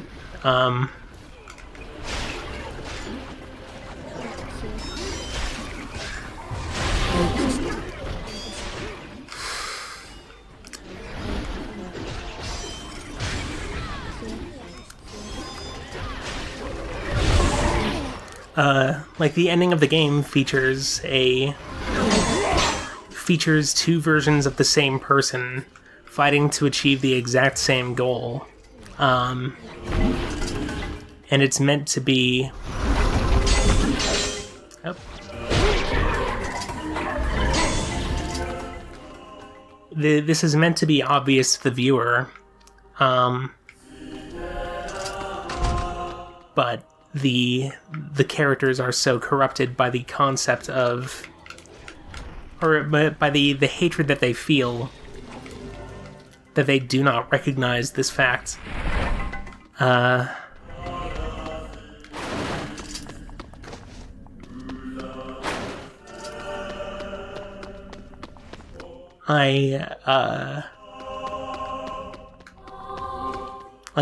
in itself is an alluring premise.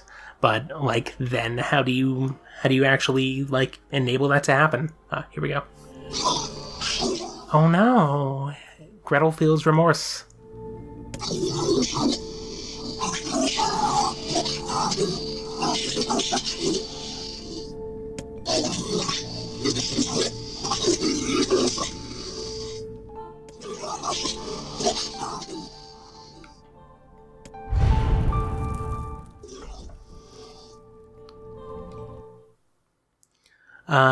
Gretel has to, Kaine, Emil, everybody's heard this. Gretel has to, I'm sorry, right? Sorry for what? to learn to make peace with the fact that her life is this way. Oh, it's no big deal. Right, Kaine? I'm used to it. Well, you shouldn't be. It's crap, and it needs to change. I wish everyone felt the same way. It's all right, really. I like camping out with Kaine. It's kind of fun, in a weird way. Sometimes we sit around the fire and tell stories, or roast... Emil, that's enough! I got a fucking image to maintain. Thankfully, this cube is already pushed into place.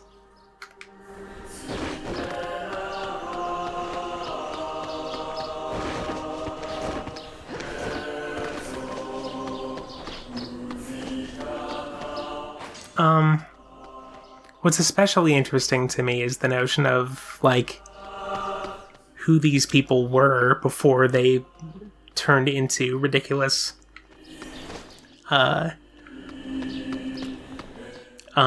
monsters made of shambling text. We seem to be surrounded by a marble hilt of puppies. Just kick him aside.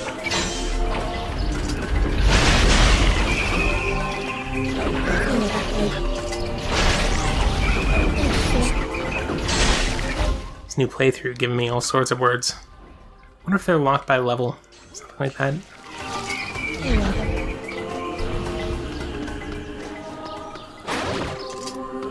This gradually turns into a Last of Us level.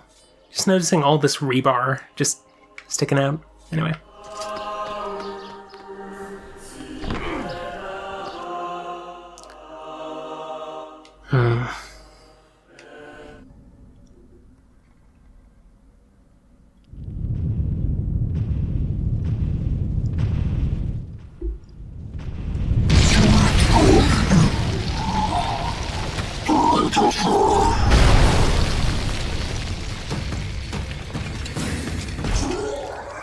And so there are existing cutscenes in Act 2 where you just get subtitles for all the combat barks. Dozens of them! These are creatures of the darkness. Lure them to the light. Pathetic to the end. Aim for that stone statue. It's the leader.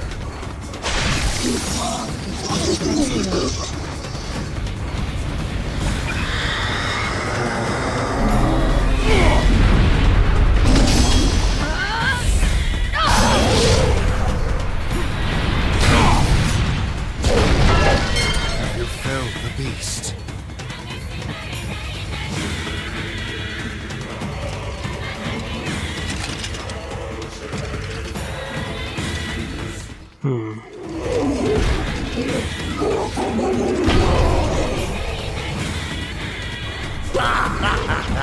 Oh, this is one stubborn son of a bitch.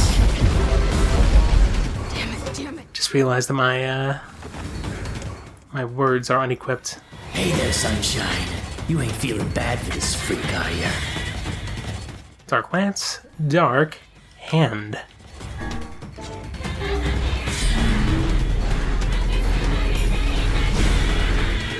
There we go. Ain't no turning back now. You gotta lust for blood.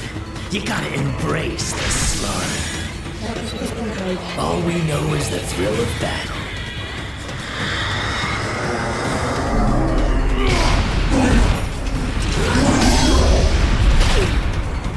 Well, anyway. Kaine!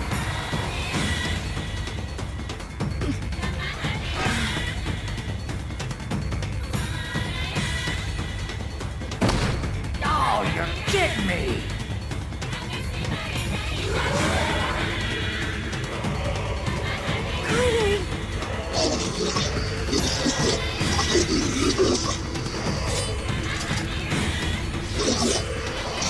Wow, there's no timer for this.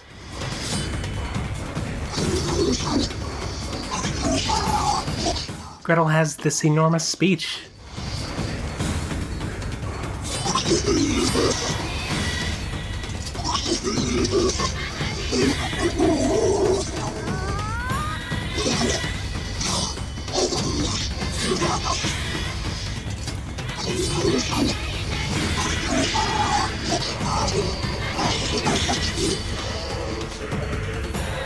Anyway, just a single punch.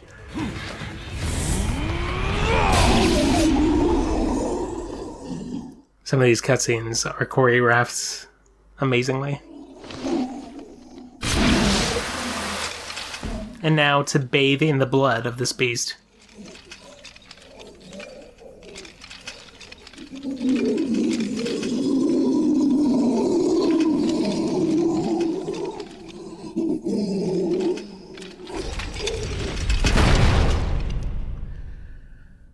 Oh my goodness.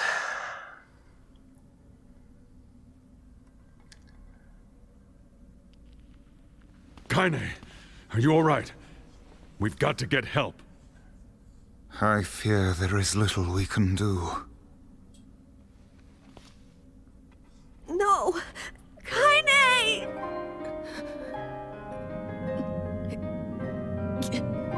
Get back. What is that? It's all over for you, sunshine. Kaine! Kaine!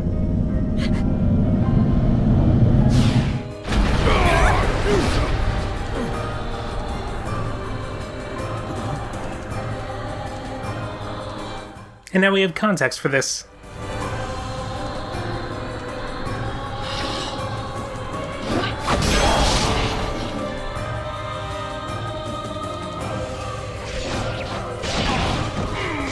Look at Kaine's shade! We've no other choice. We must strike it down. Kaine! Ah.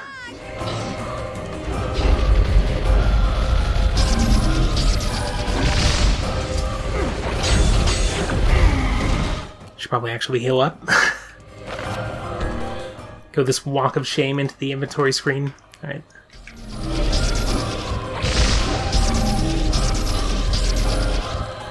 There we go. Stay your blade. Magic is required. My blade was working pretty well. I'll take your word for it. Oh dear.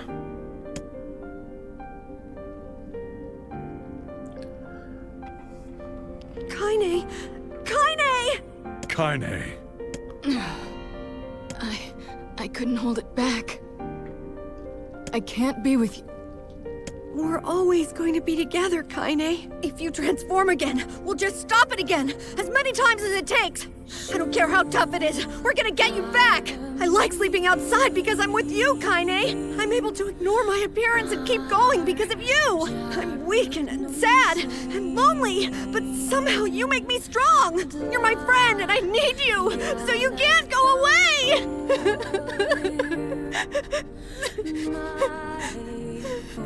All right. All right. Stop crying. So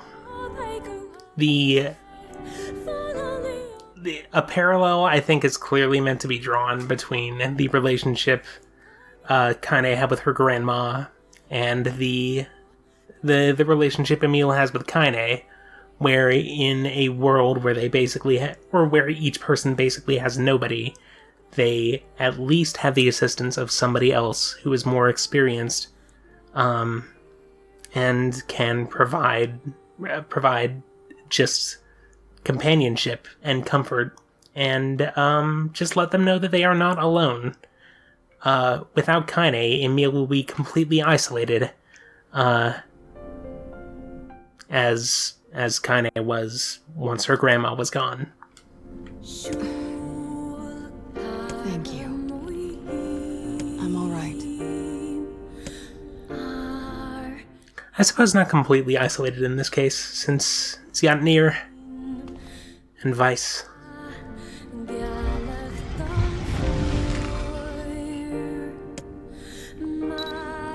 Alright, let's pick up the first of 5 MacGuffins.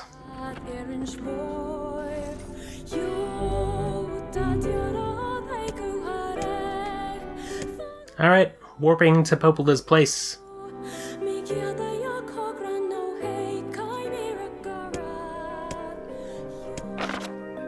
Yep, that's right.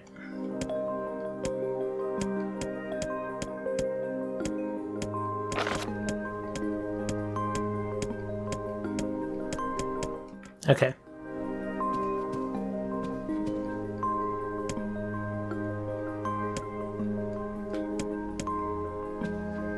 Give them a little more time. How much time? Please.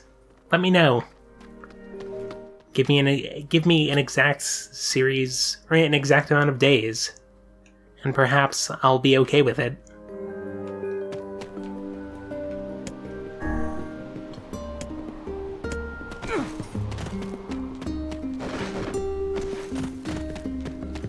Might as well actually save, just in case there's something that soft locks later.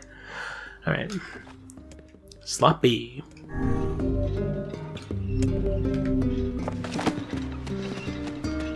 And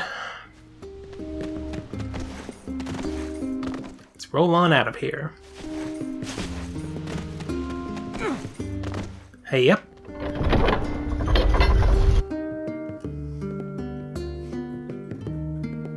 Checking my phone during this loading screen. I have a voicemail, okay. Interesting. Well,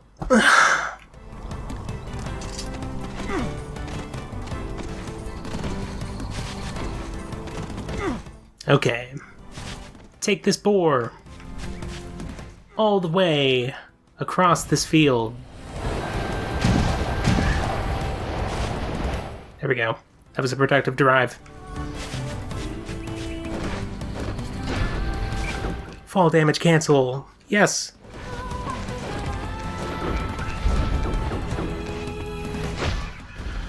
Hi.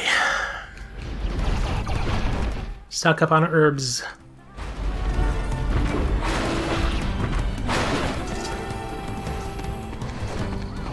Head up this way.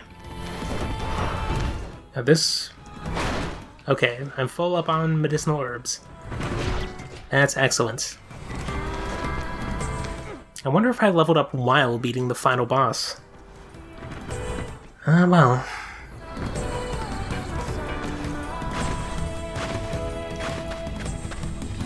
Two brothers' weaponry. Wonder how those two brothers are doing.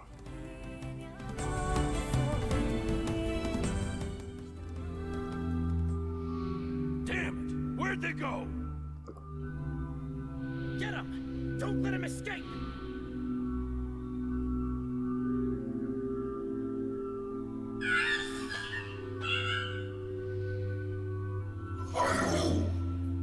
There's something over there!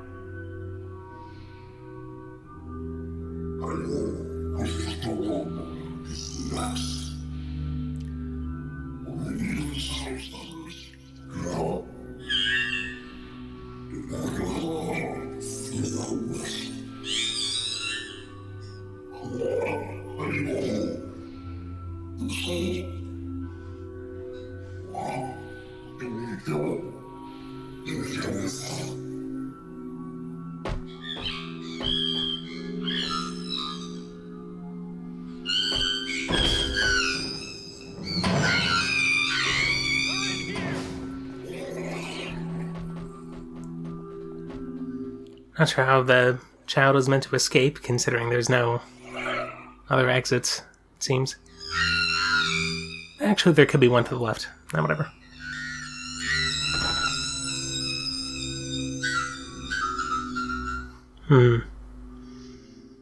I'm just constantly worried that, like, looking over my OBS that, like, my mic input will just not exist.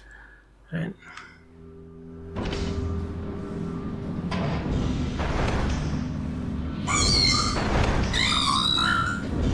Who are you?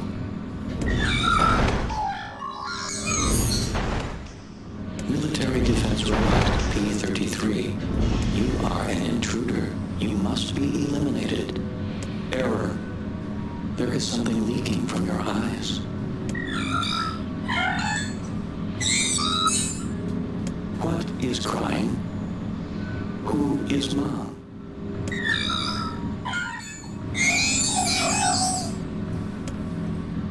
My creator is also dead. He perished hundreds of years ago. 874 years, 10 months, 14 days, 4 hours, and 43 minutes. 43 minutes. I am incapable of being lonely, or missing others, or crying. Wow.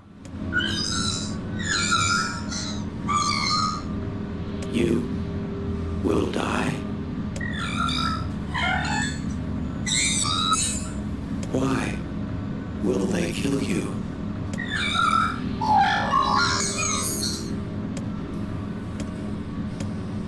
I will not permit the humans to kill Khalil.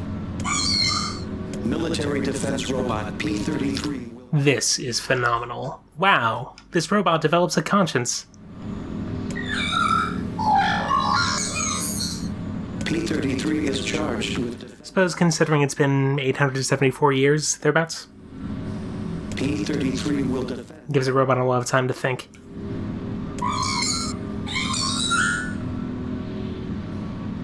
And its name is Beepy now. Well, alright.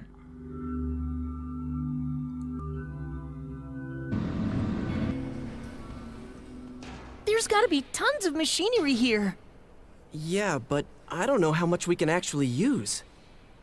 Oh, wow! Check this out! It looks brand new! Hey, be careful there. I'm fine!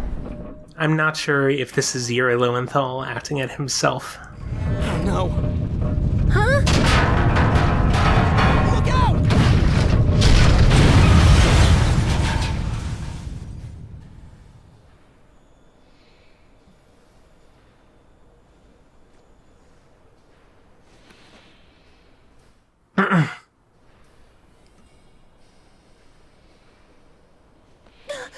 Jacob! Jacob, no! No, this can't be happening!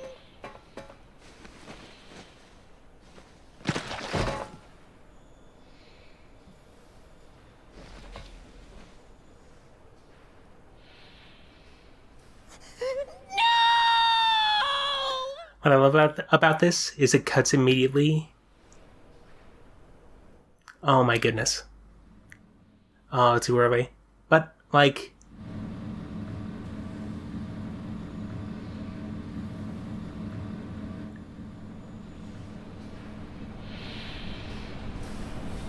He's, like, filled with resentment, and then it just cuts to just a standard gameplay screen. Oh, wow, huh? The noise of the intruders caused the structure to fail. They should have proceeded. Yeah, honestly, that guy was kind of... One intruder has perished. Yeah, I don't want to be part of that scene.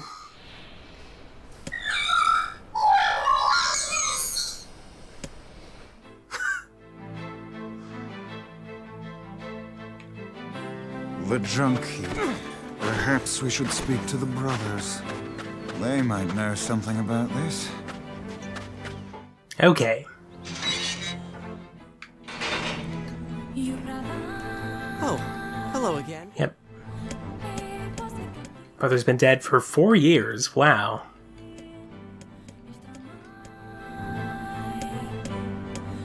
Obtained the two-handed sword Iron Will. Wait, don't we already have this? Oh. Yeah, sure. Well, we could repair it.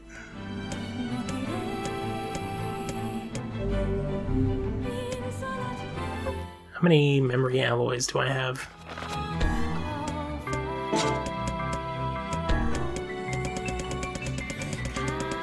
I have 1.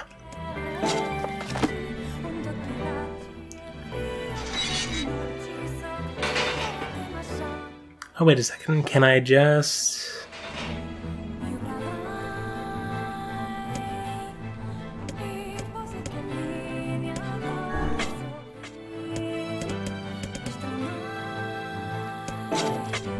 Yeah, right. I guess I need to go down to the second level and go through the dungeon and just do whatever.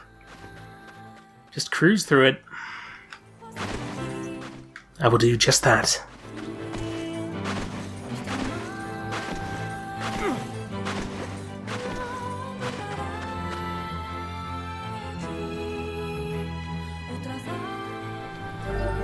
Oh, huh. I already got it. About the older lad. He was but a child. He died protecting the only family he had left. It's a damn shame. Sure is.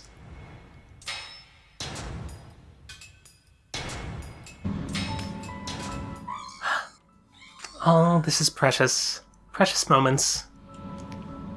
A large seagoing vessel that carries freight and passengers over... This is like that, Catch Me in Purgatory, describing Yu-Gi-Oh! to somebody from the 13th century.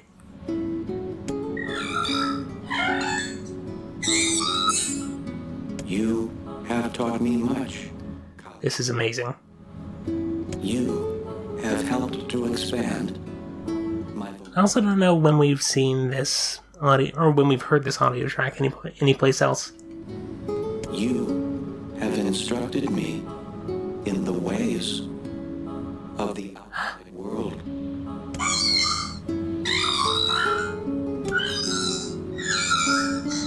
Yeah. Because we are... What is friend?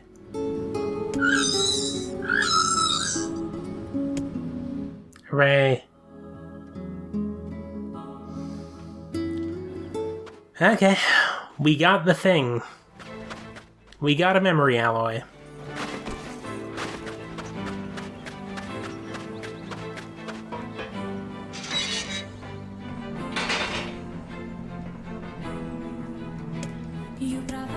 Nice.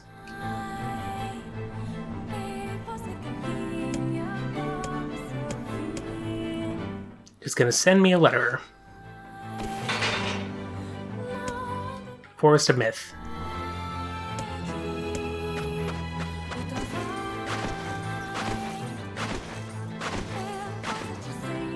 Oh yeah. We are in the thick of it.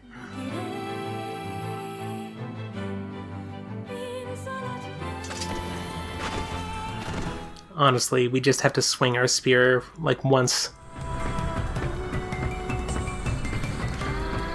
There's not really much of a reason to upgrade weapons. I suppose, like, if you're really committed to the game. Actually, come to think of it, there is that DLC, and I do intend to do that at some point. I did pay for it after all, so I am hopeful that they remaster this at some point, or they, like, just port it to Switch or something like that. I would pay for a Drakengard collection, 1 through 3, as well as the original NieR.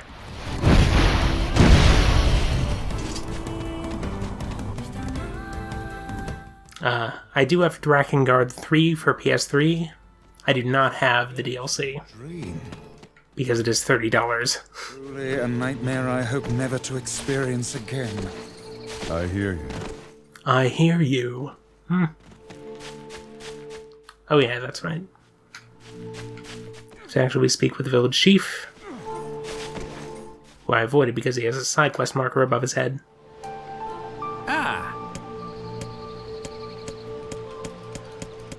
Alright, Divine Tree. Let's get close to it.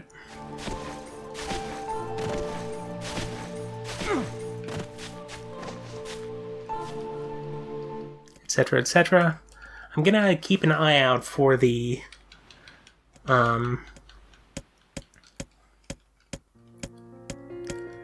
memory. Okay, so let's see here. Deep brown eyes, got it. Brown, followed by 63. Brown 63 Yona. There we go. Well, this place is gloomy as hell.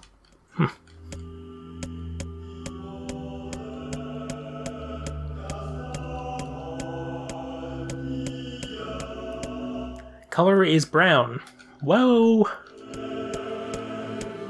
Oh yeah. 63 friends. Most important thing in the world, Yona. The most complete one.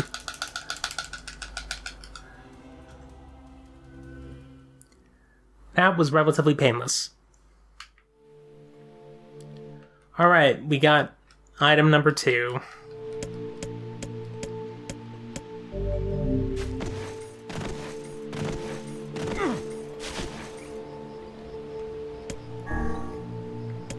There was some unique text in there, but honestly, it's basically just a cheeky, Well, at least we don't have to do this again, unless time rewinds itself. Whoa. And if they think that is enough to get me to not mash through text I've already seen, I tell you, they have another thing coming.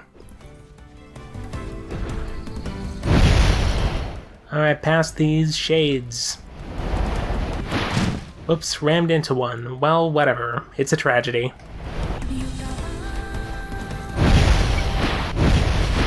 There we go. Back to village.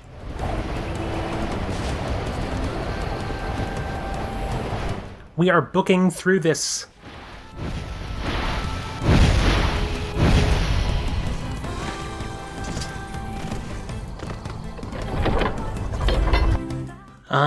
I don't think we've set foot in Seafront throughout. I mean, we haven't in this playthrough, obviously, but I don't think we did that in the previous playthrough either. For all we know, the town just doesn't exist anymore. Why am I... Do we even have to... Actually, we do have to set foot in the village to get to the boatsman. Hey. A letter, eh? Alright, well... Sounds good. Let me just get a safety save.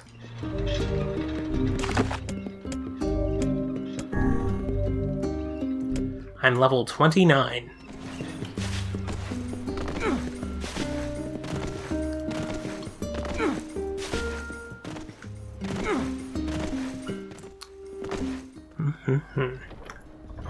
Now.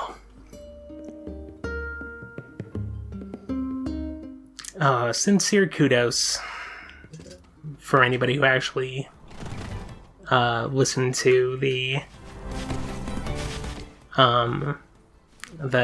Kaine story at the very beginning. It's actually really, like, surprising how intense it is.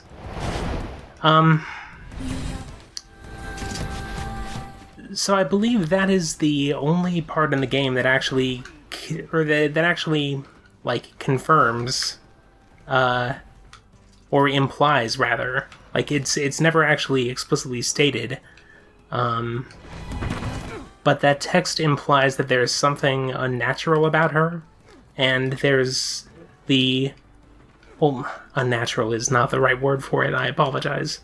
But, I believe the text, says, like, the people in the area are very, like, suspecting, superstitious is the word I was looking for. And they apparently just took the fact that this child is different in some way as confirmation that something foreboding is going to happen. Hey there. Awesome. You know, You were good. I need... I want... Oh, that's a... It's my... I don't care. What bet? The ones... There are... Your brother? Yeah. It's... We've decided to take him at his word that his brother was killed by a shade. There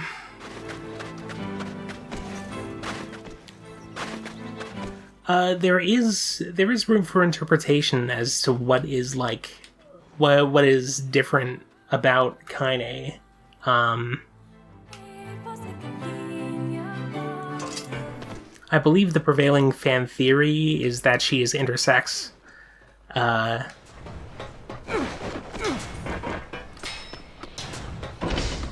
But also that is like the only thing that,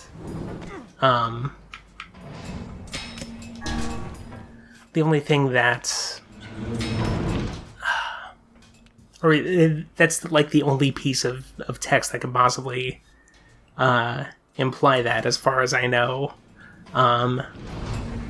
The notion of The elder brother postponed his joy for the sake of his sibling. Of quote-unquote everybody knows what you really are, as opposed to a girl, which is a pretty tragic and nonsensical way of looking at things.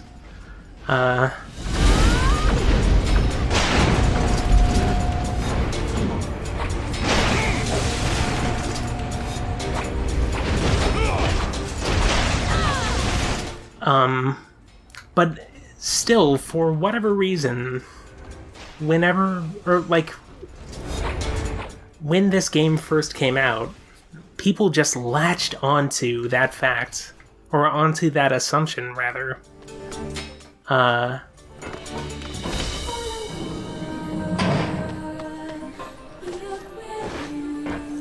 As like one of the game's defining traits, and it's to the point where like the Giant Bomb Quick Look, like Giant Bomb Quick Looks for a time were a pretty good way of viewing something that is like, or of just viewing a game in motion.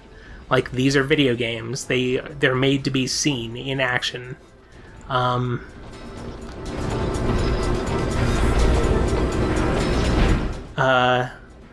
But the one for NieR is terrible because A, goes, like, it stops just after the person playing gets Vice.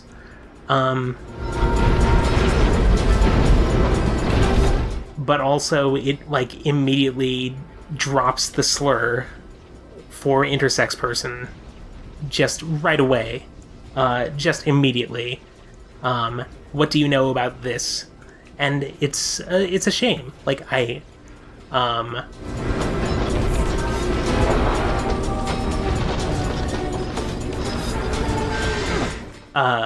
have I don't think it was said with like hatred, but that's not, but like intentions don't matter when it comes to stuff like that.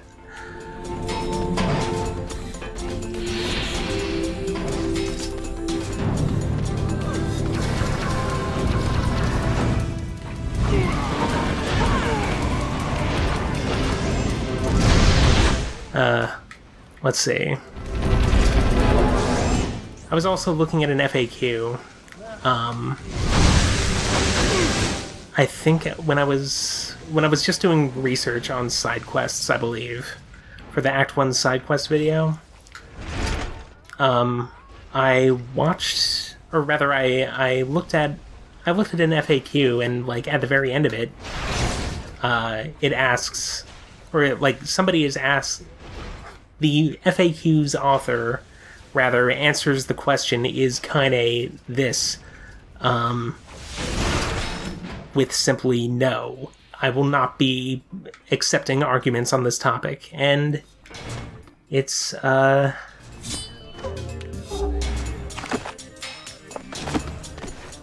bizarre that person was so insistent on this.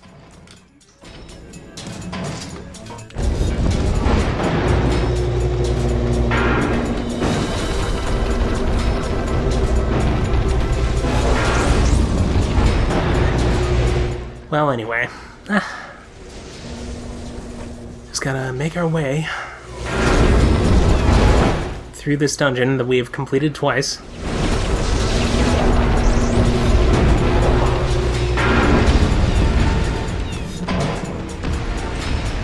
Might as well get all these things. These gubbins. These objects. Yes.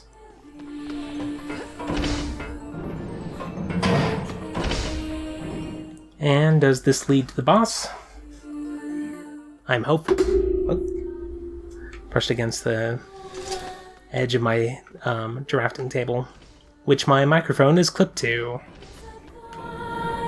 Okay, up this ornately lit hallway.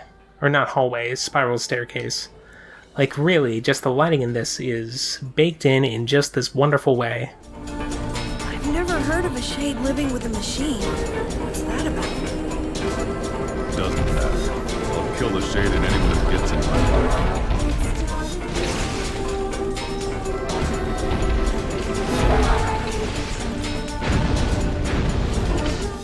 Tyran has nothing to say to this.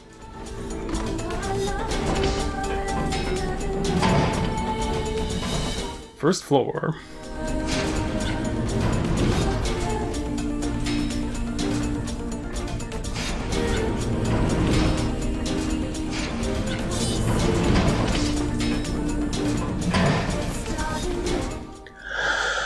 Hoy.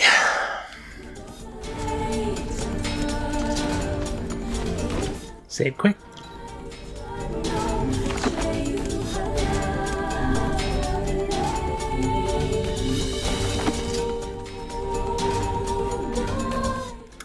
Can't do the fall cancel there.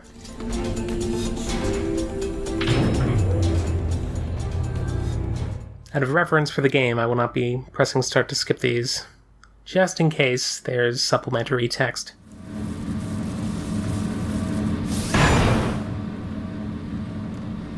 And now we see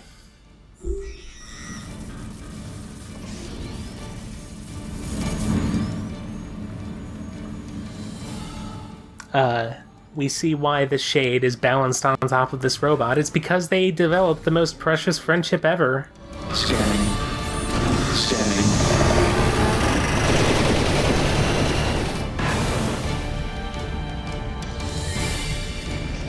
There it is. Good lord, it's enormous. Gonna try and avoid hitting it.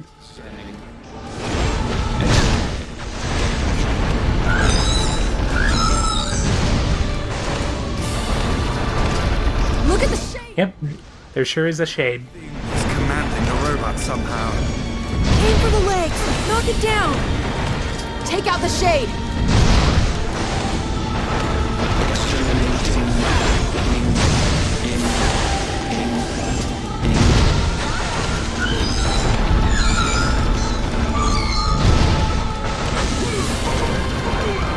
Oh no!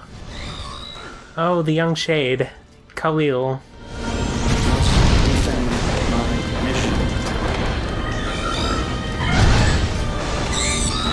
Here they found companionship in one another in this completely, like, lonely post-apocalypse. No! Damn it! That's a shade! It's a shade! Oh, and Kaine can hear all this. Kill him! Kill him! Feel the hate. NieR's just hanging back, enjoying this, or, like, formulating a strategy. Anyway.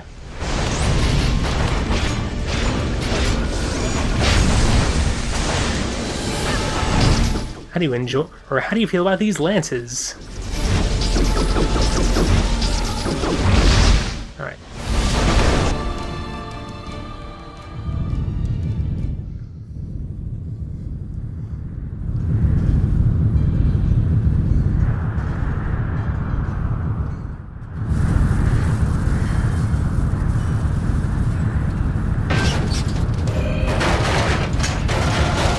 And so, for whatever reason, this military robot figured out how to superimpose junk on its back. Exterminating. Superimpose? Just attach, rather.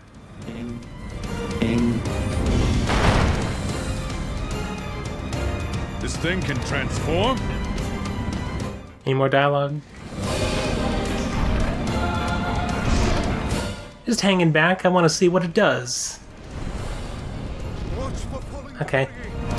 Look out! Ouch.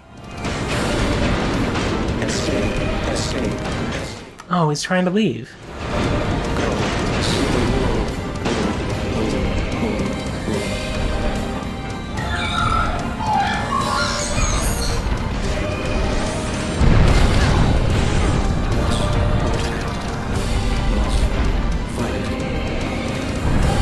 This bastard's pretty crafty for a robot!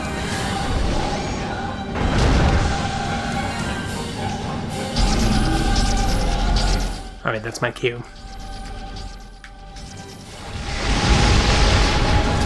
No mere robot can face the majesty of Grimoire Ice. I can't concentrate with all this bullshit fancy talk! This robot's pretty useless. In the face of Vice. Are you? Oh, whatever. Oh, shit. Fully loaded's in the chat. I keep saying that whenever you come in. Whatever. This is playthrough B. We get subtitles for everything the shades say. Also, all the, the route through the story is much, much quicker. Okay. Apparently, the game just didn't want to do that.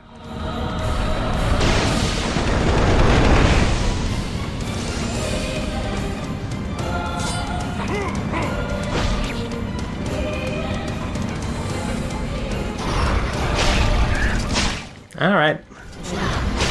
Slaughter them all.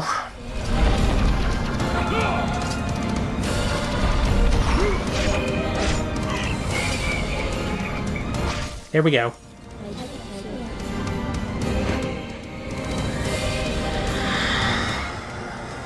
Oh, goodness.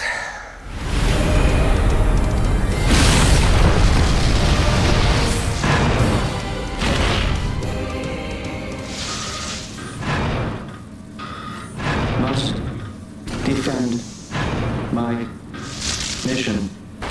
My mission.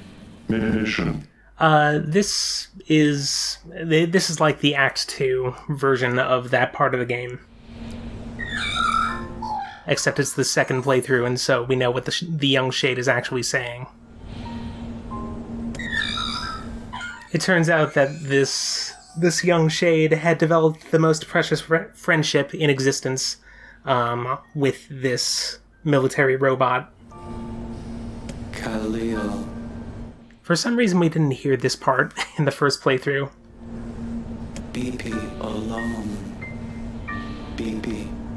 Oh no.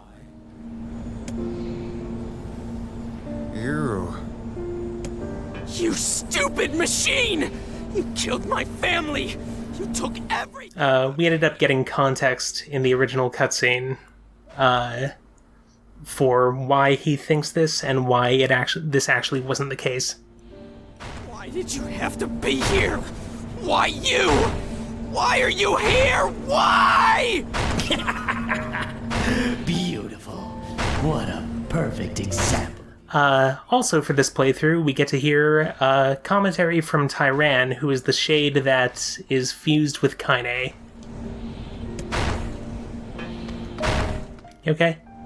Hitting that thing won't bring your brother back. But he's dead! And it's this bastard's fault! And hitting it makes me feel better!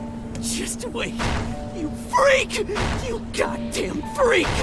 I'm gonna explore this entire mountain now! I'll make terrible weapons! Killing machines! No one can stop me! What a performance. Yeah. Well, anyway.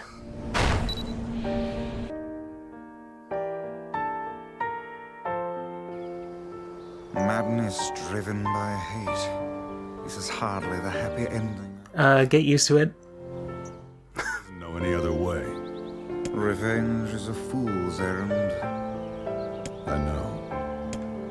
All right.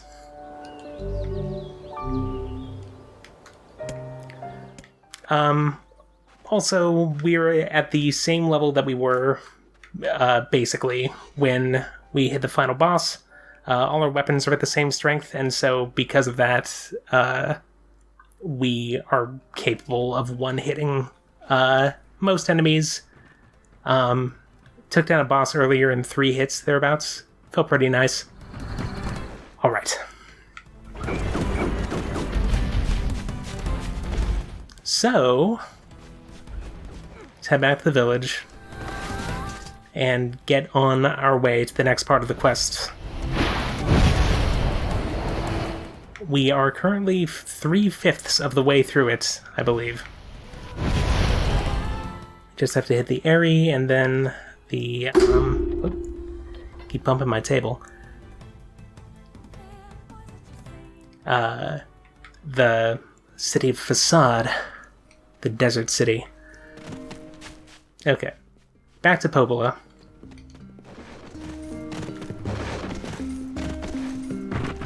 And so I'm just trying to get through all these as quickly as possible because there's actually, like, very little, unique content to this playthrough.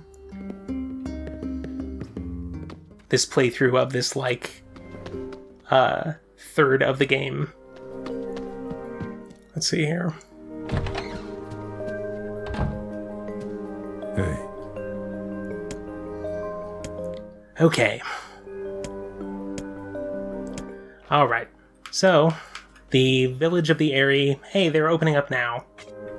That's fantastic.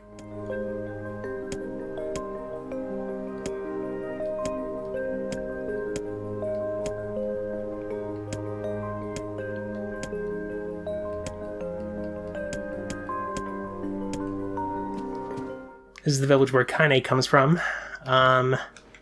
And who, like, okay. So I'm going to give you context for this. There was, or this playthrough began, The Eyrie, huh? What a soul-crushing place. It began, with the cutscene where Emil unseals Kaine from the door in the library.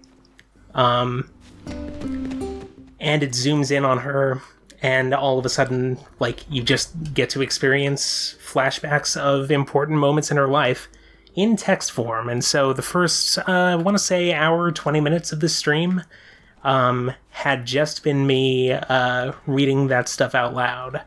Probably going to have to content warn this video. I left analog stick. Anyway, because there's some verbal abuse in there from, like, when she was bullied. But you end up getting a lot of valuable information about, like, why she is the way she is. You think so? I have my doubts. Aren't you glad to be going back home, Kaine? Sped past the line. I believe what she says after that is that place is a shithole. Oh, hey. We do not desire needless conflict. If we can continue to live with humans, then we can continue to live. This is new content. But that man will come. Yes, that man will come. He will kill us all. He will kill our women and children. What should we do? What can we do? Hey, there it is. Don't be so nervous, Kaine. We'll protect you. I got me taken care of. Worry about protecting yourself. Ooh, the village. It's home to so many terrible little memories, isn't it, Kaine?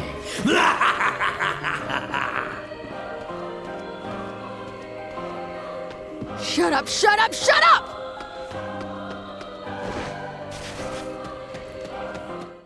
The opposite of a New York accent. It's an interesting way of characterizing it. Gonna have to listen to that again. But I'm like, I would not say that you're wrong.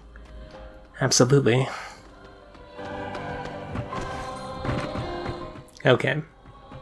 So I know where the place is. Oh, it turns out I have to visit the mayor, I guess? According to the map. There it is.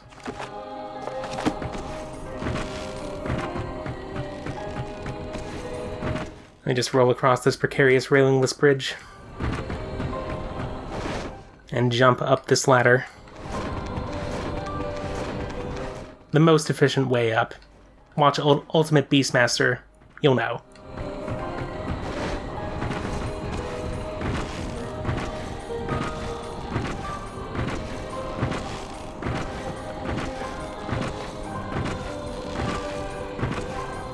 Find my way up here.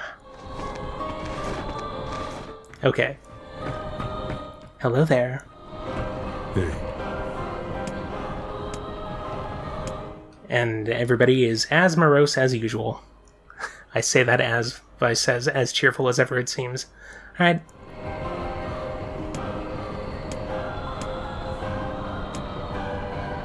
Exactly who wrote this cheerful letter?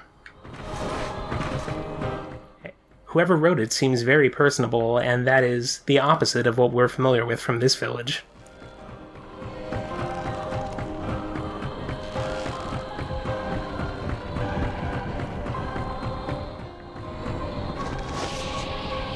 Okay. The way forward is... We actually have to go over here. And down this ladder.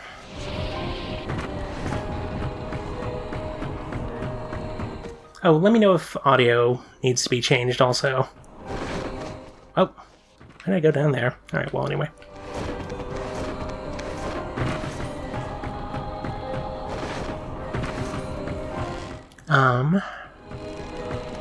Okay. And so now there's just this open-air market here with no awnings or anything like that, but you can talk to folks. Hey! And they have things to sell you. I'll buy a pumpkin from you, thank you. Oh, my voice is way louder than the game? Alright, well. I can adjust it, if need be, so...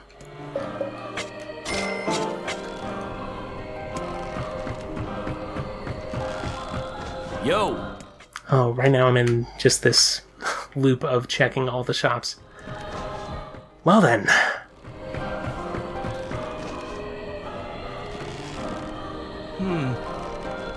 Ah.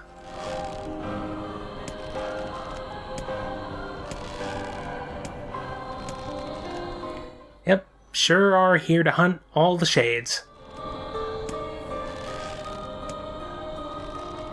The blacksmith had 0 items for sale because we already bought all the weapons in the previous playthrough. Everyone.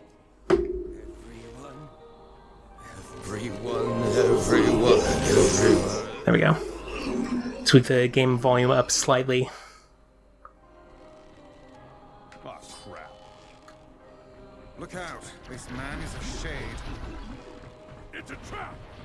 I thought as much.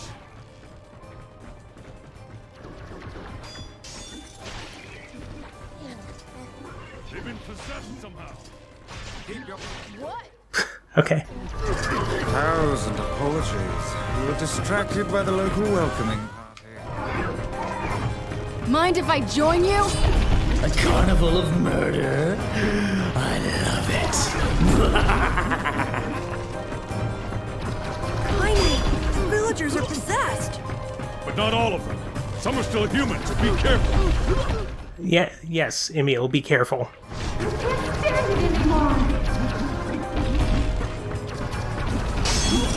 Okay.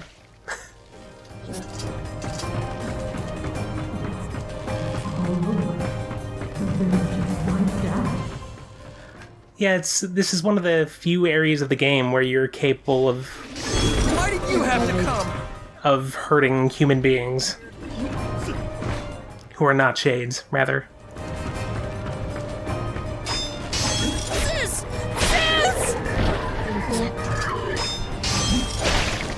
Anyway, trying not to.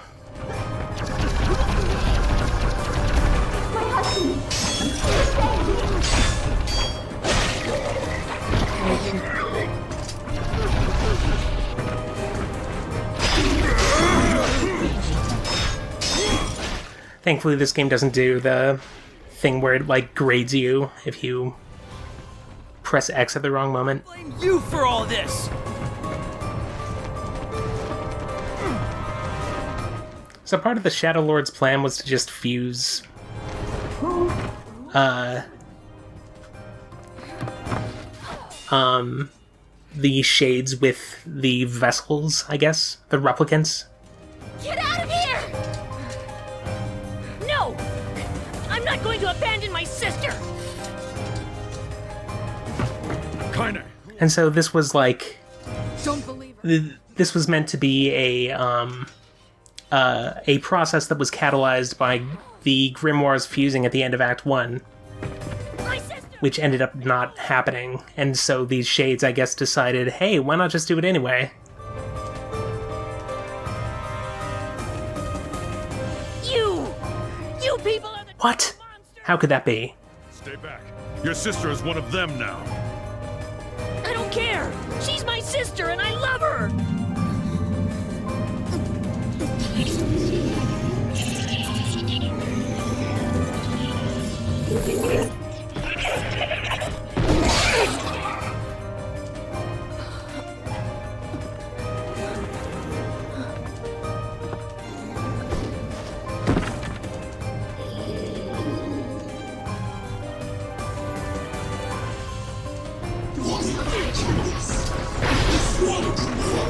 Ah, it's intelligible. Kaine! Stop it! Accidentally slide down this ladder.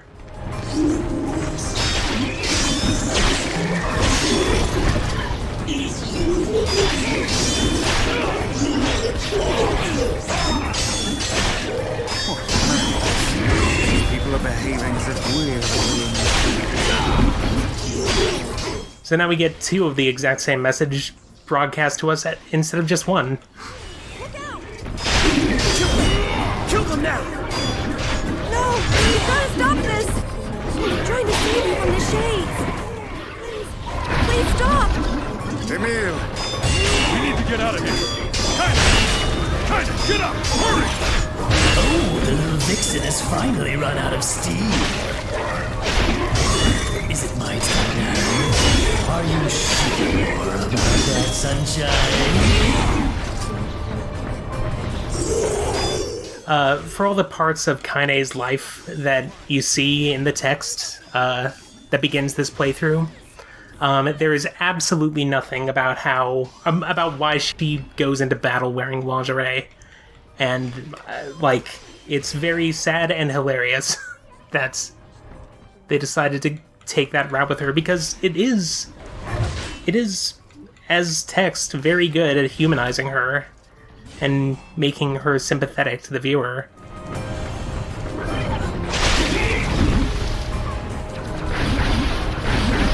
Oh. Alright, villagers are under attack over there. What's wrong?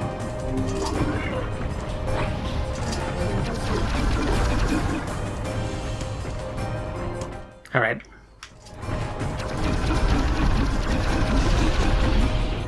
Why did you have to come? Everything was fine until you appeared.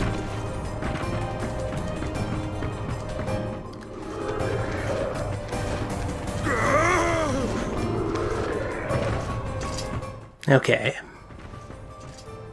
I believe this is where the boss fight starts.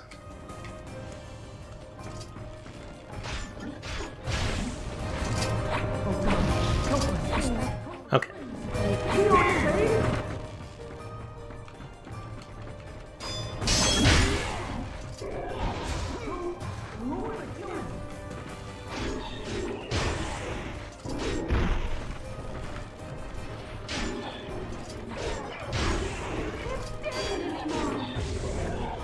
Alright, pretty simple.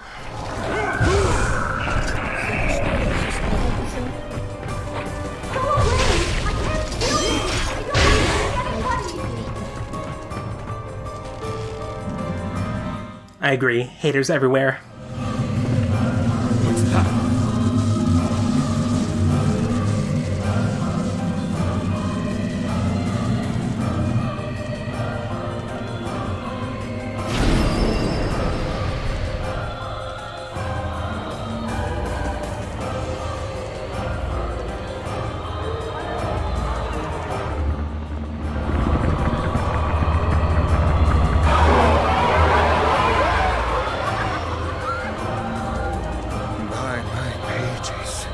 This beast. I wonder. That thing sucked up the villagers. Stop! We killed them all! I can't.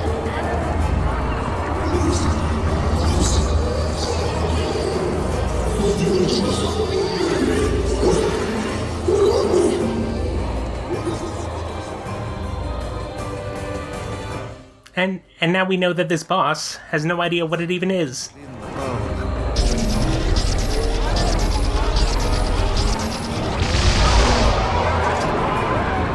And of course I missed the eye, or whatever.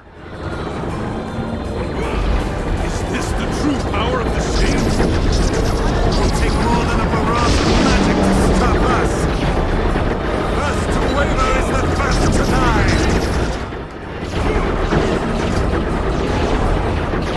I sense magic coming from the... Let me just recover a little bit. Alright, here we go. Oh my goodness. I keep waiting too long. Come on. I'll be ready for you. Wait, stop! I think those are people! Hold nothing back. There's a shade. Doing a bang-up job, Vice.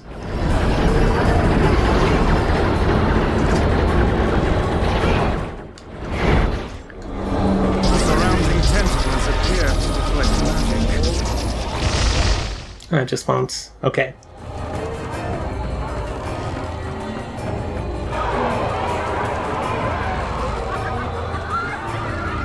Such agility!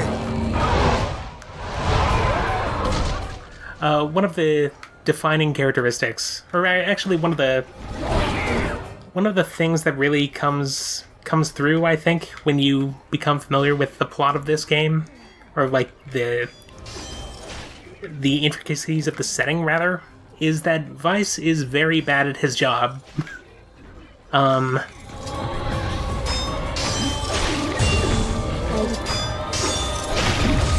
He is like one of the critical parts of this plan to keep human beings alive, and essentially forgot everything. The smaller enemies has no effect on the leader! And is now just actively encouraging defeating the things that he is meant to protect. He could simply just not defeat them and just let them exist, but no.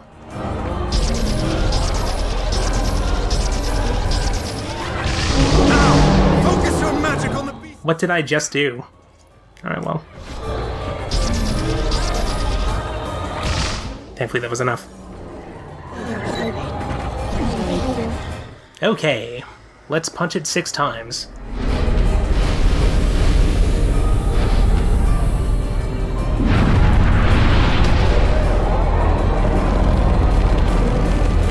Perhaps if I pry it open, the people will come spilling out.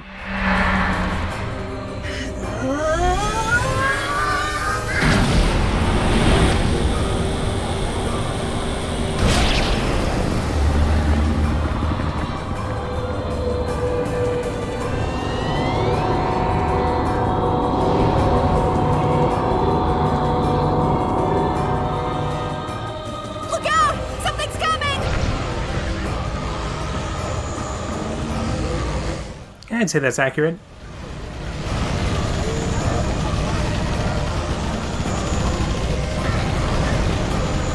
I'll pin it down! Aha.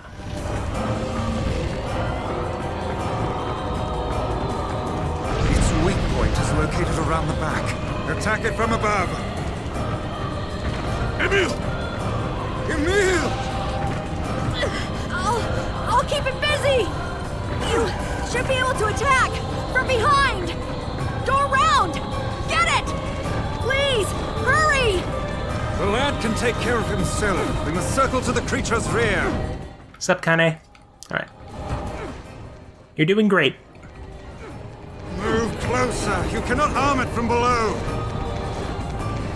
Thanks for the pro tips. You must strike it in the eye.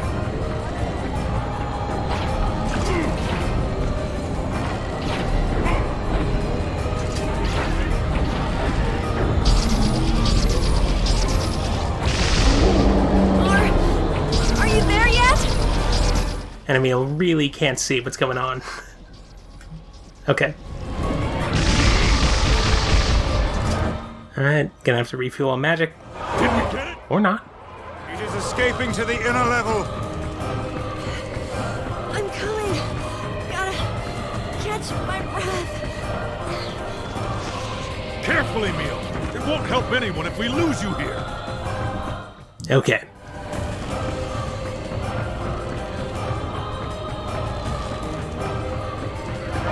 God damn it! We beat the hell out of that thing! How can it still move? Its combined powers are beyond even my greatest suspicion. See if I can just do this.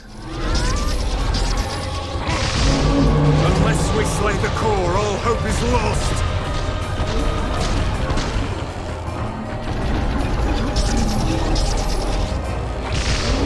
Alright.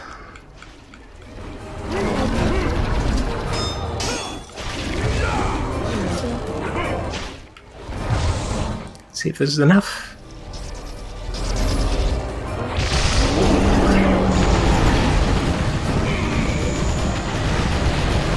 Seems like it needs one last little bit. Like this. Or not. Maybe it's a scripted sequence. Come on. Come on.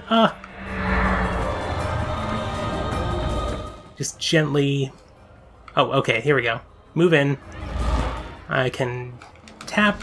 There we go. Done. Help me take it out! I'm on it. Alright.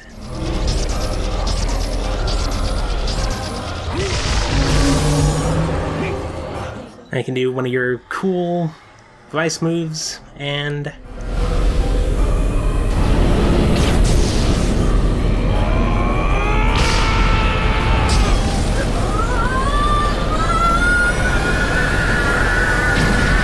and Emil is incapable of handling it.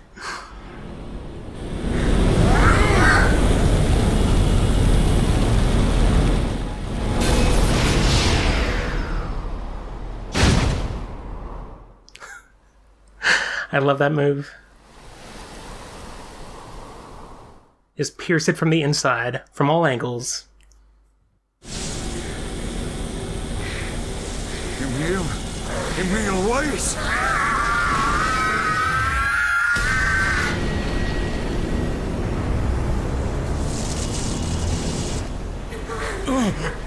He's gone.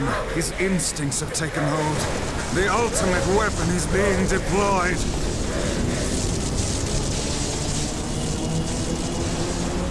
This ain't good, Sunshine. Thanks for your input, Tyran.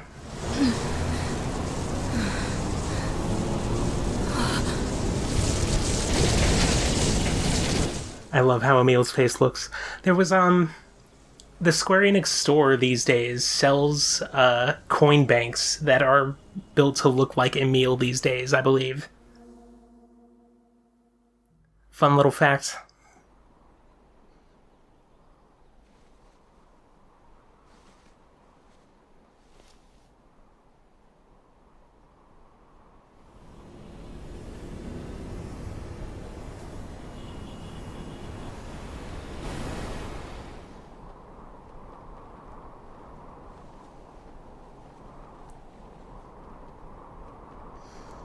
You are completely right to not enjoy Kaine's outfit. I would say that is a correct opinion.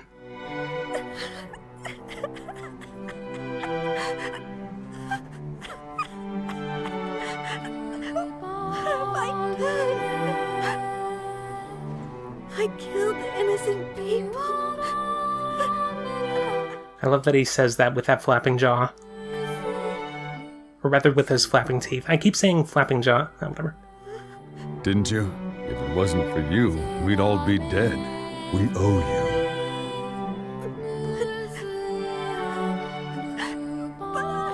It's all right.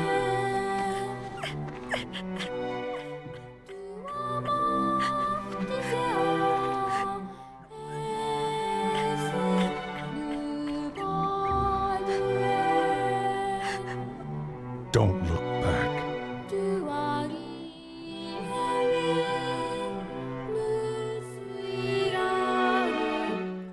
By don't look back, I assume he of course means once you turn away from this village. Alrighty.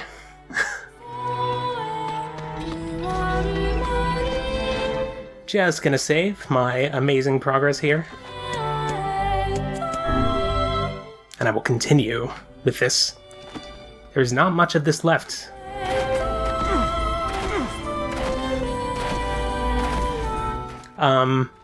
The story consistently establishes that NieR is an awful dad. That he is, like, that he uses this, this entire situation as just an excuse to sate his bloodlust.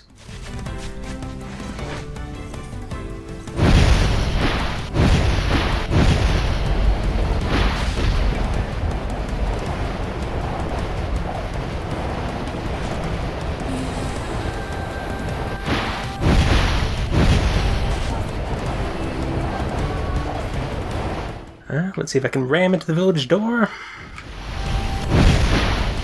Success. Boar's gonna be okay. They bounce.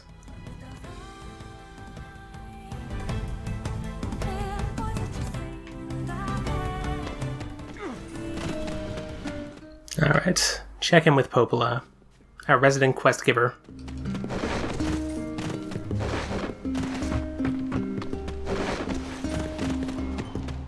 Just Emil vaporizes an entire canyon, and NieR responds by patting him twice on the head and saying, there. Alright. We good to go? Hi. Hey.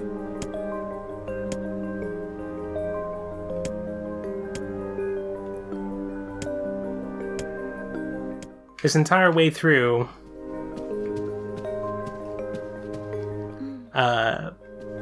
Popola is stringing us along, despite the fact that she knows exactly what's going on at all times.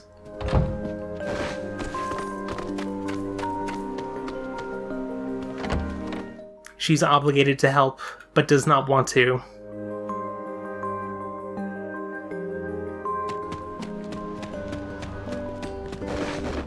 All right.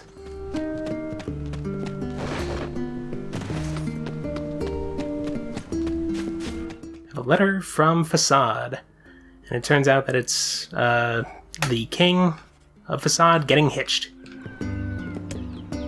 So let's go.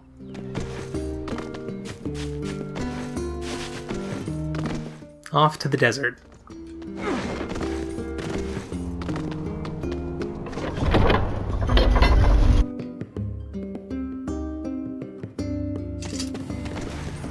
And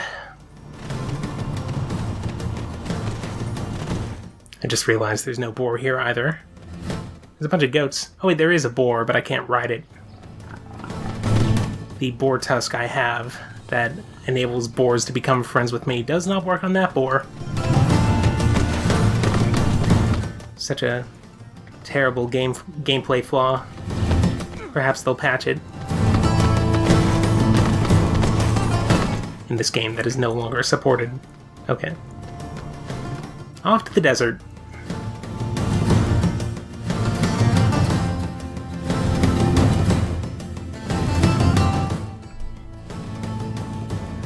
And here's some new content.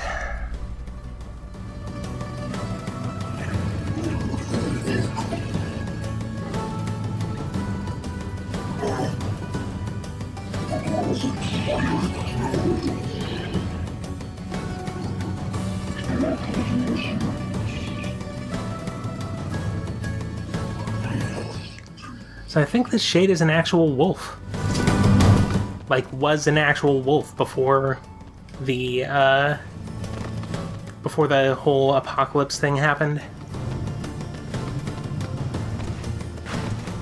And just ended up being brought into the Gestalt program. Keep saying it with the soft G. Whatever. Scorpions look kind of like shrimp. Wonder if you can eat them. Indeed you can. Long ago, people operated food stands where they impaled the creatures on skewers and fried them whole. How the hell did you know that? Who can say? I do not know. Some portions of the past are inexplicably clear in my memory. Whatever, Gramps. What was that, hussy? The fact that he remembers that and not the thing that he is here to do in the first place. The wolves attack you because you're encroaching on their territory, I guess. I don't know. They're wolves. They're furious about the trees not being here, I suppose. Okay. Facade. Let's beeline to our next objective.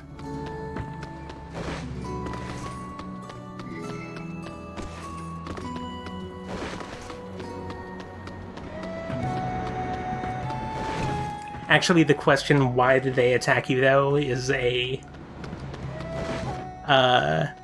pretty good criticism of the core conceit of the story.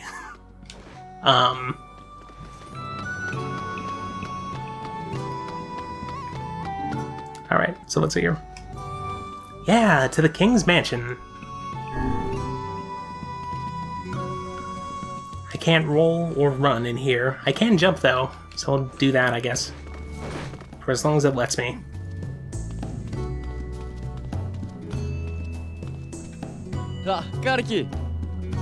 I hear your days of bachelorhood are coming to a close, King. My deepest sympathies. I'm just kidding. You'll Yeah. married life. Forgive my prying, but we are all eager to know the identity of your lucky bride. Wouldn't be surprised if Undertale drew influence from this game in areas. Have we met? But I couldn't say specifically which ones. You have grown into a fine example of womanhood. I am sure you will make a splendid queen. Kaine's gonna want to see this.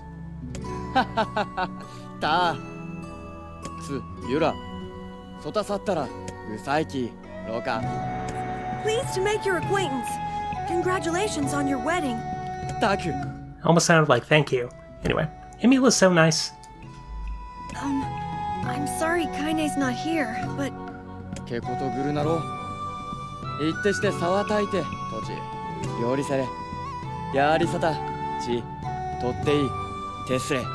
can we refuse? Just trying to find the first sentence fragment breaking point that seems like it might make sense. Well, anyway. I said that, like, a fine example of womanhood. She's, like... I said that the first time she was shown, and I immediately felt bad about it, because, I don't know. You can't grade her based on that. She has strong convictions. You might not know.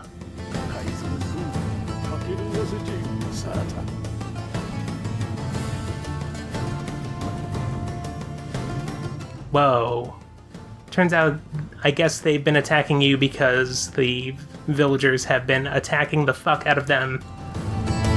Well, that's great.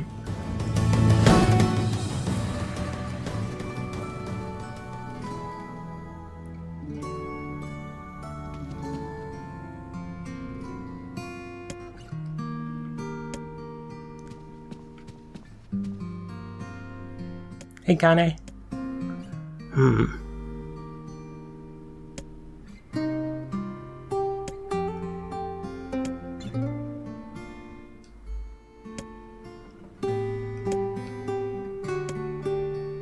Kaine,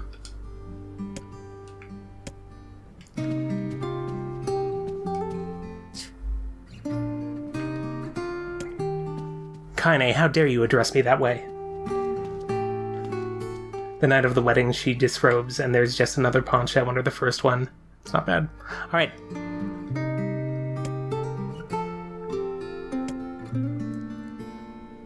Emil loves it.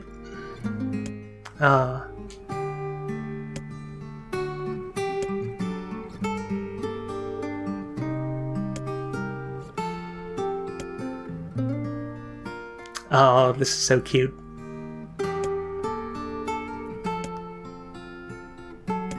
We know absolutely nothing about NieR's wife. Alright, well, anyway.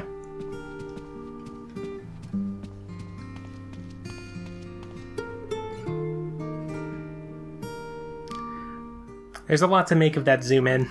Anyway. I'm, like, repeating myself from my first playthrough of this.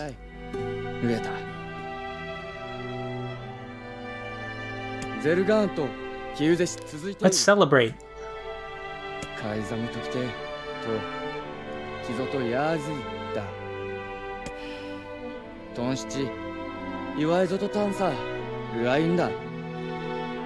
Finding light in the bad times is the mark of a true leader. I guess. I suppose. I couldn't have spoken better myself. Your people deserve a moment of rest. And let's celebrate with our no food.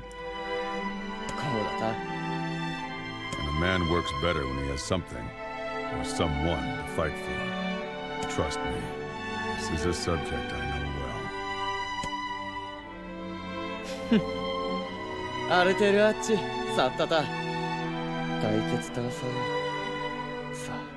You see, my daughter has progressed beyond being a person into more of an icon.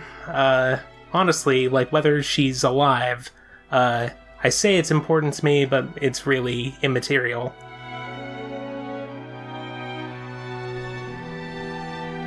It's a nice little cut in.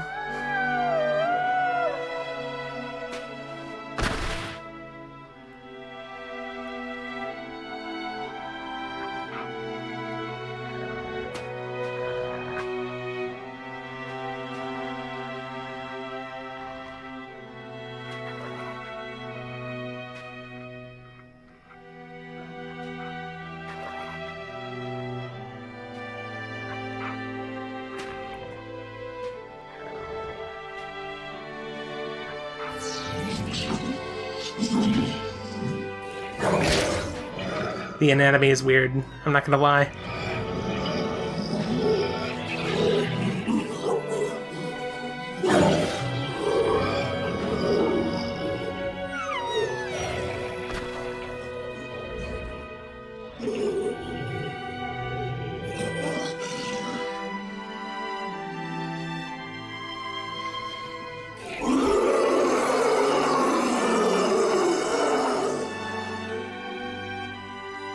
I forgot how to howl, too.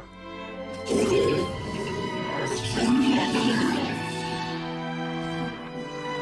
think of a...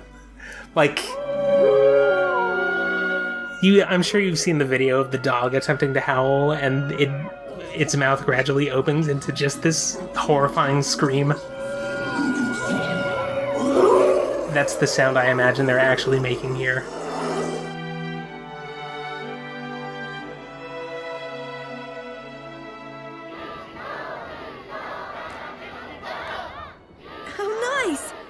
Yeah, you were just talking.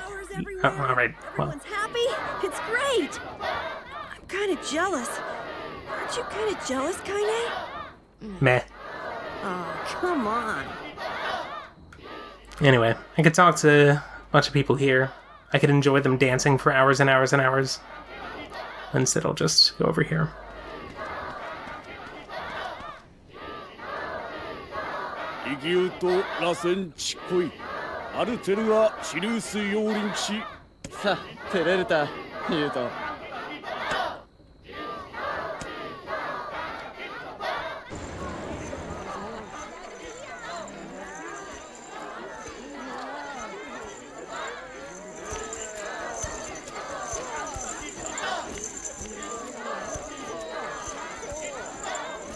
This is the place that's based on Japan.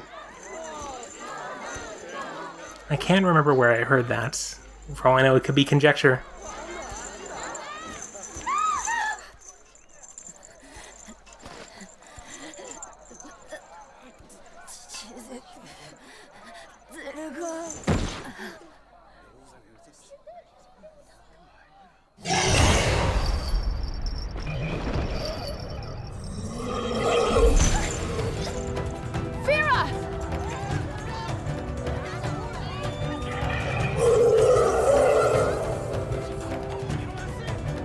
That wolf is a shade.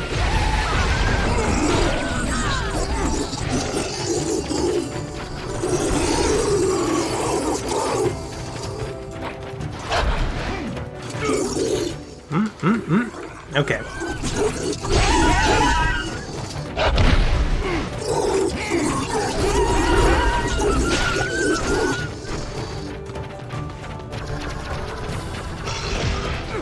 Done talking? Okay. Oh. Just want to single hit. No. There we go. Is that wolf a shade, though?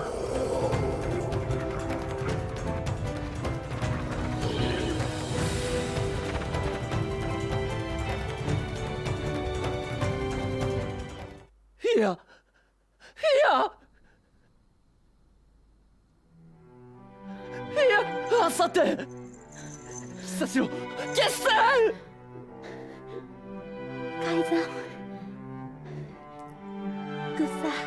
I just remembered that, like, when we first were running around the village, this language was being interpreted through Vice, and I'm wondering if that's still the case, whether or not NieR has to get a refresher after every cutscene. It has been a 5-year gap, and I'd say that's long enough to learn a language, but also, I would not say NieR is, like, inclined to learn new things.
I would rethink this course of action, King. Ahead lies a battle you cannot win.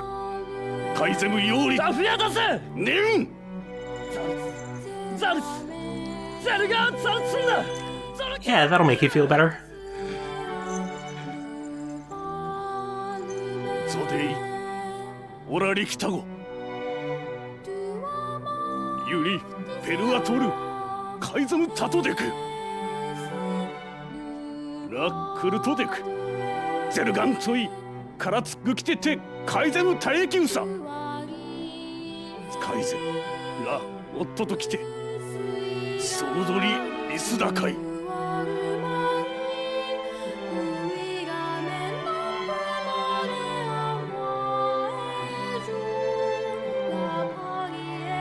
Well, anyway. I like how, the Royal Guard, was talking down at him, saying, oh yeah, she was great, when, he was cradling her lifeless body in his arms. Well, anyway. Oh yeah, we gotta go back in here. Yet again. Third time.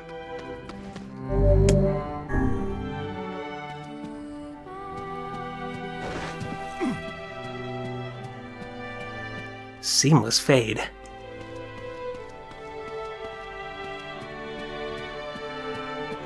That's a nice bed. Anyway. I am ready for battle. I think this sequence just warps you over. Okay. Etc. Just making, like, sock puppet motions with my hand while the king goes on like this. The wolves who attack were only a fraction of the pack. How will you fight them all? Alright. I would call this a bit late to be, cautioning against generalizing. We're not doing it for you, dumbass. It's for Fira. Kaine, you can't speak to a king like that. If this is indeed the plan, then let us make haste. We can ill afford another tragedy. Okay. There's an ellipsis. I thought there was more, but no.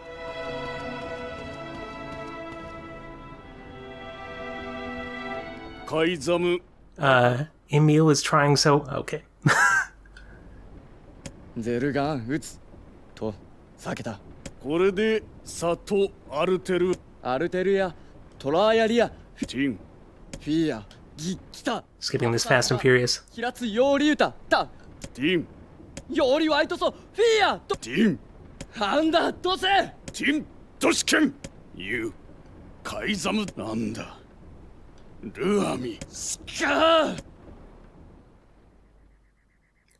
Alright, and...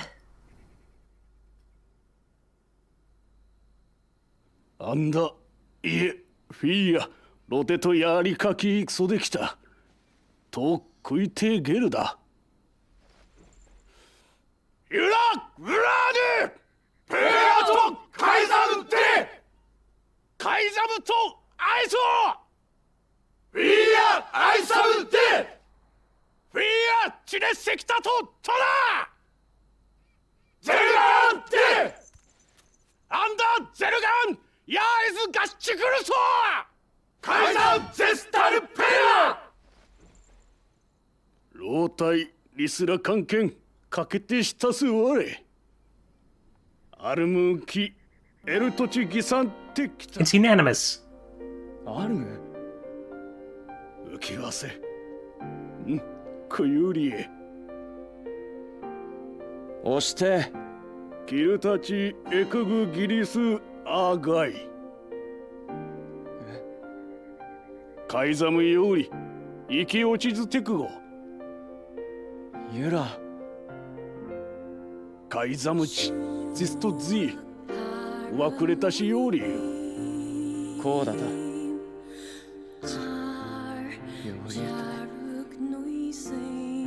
Seemed like there was more dialogue behind that, but I did not touch a single button. Oh. Oh.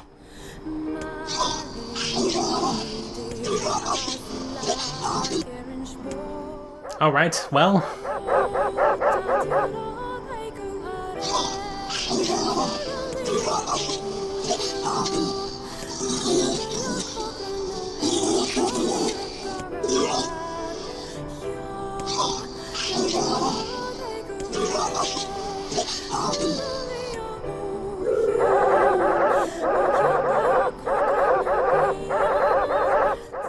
This organized dog society, and we're gonna slaughter it.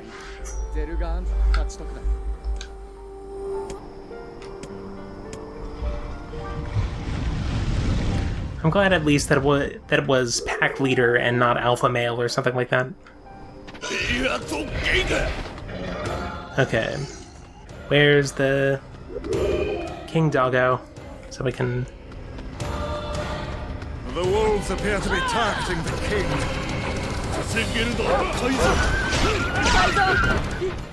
Use my dark hand. Kapow.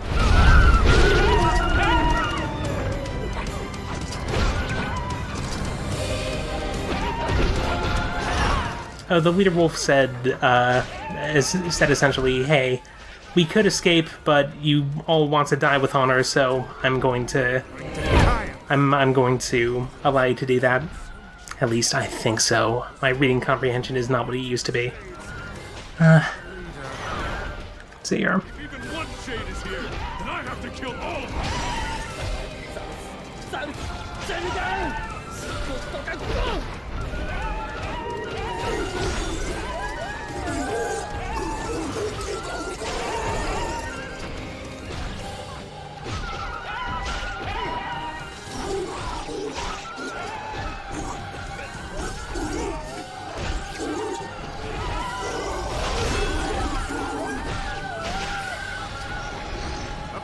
Here we go. See if... Hey, it works.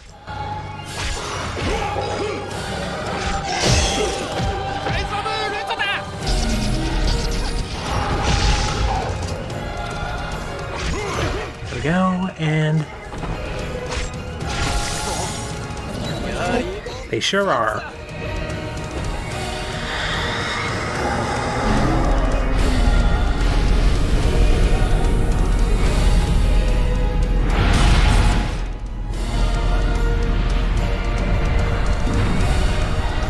Slam those fists. Nice.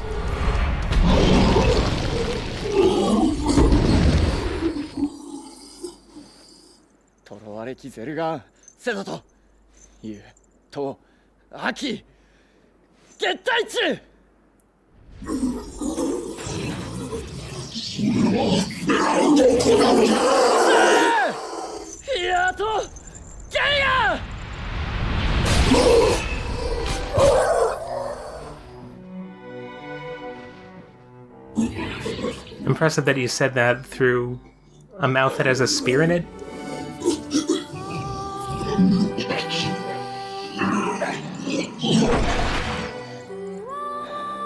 Actually, it's through this eye. No, it's through the eye. Okay.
All right.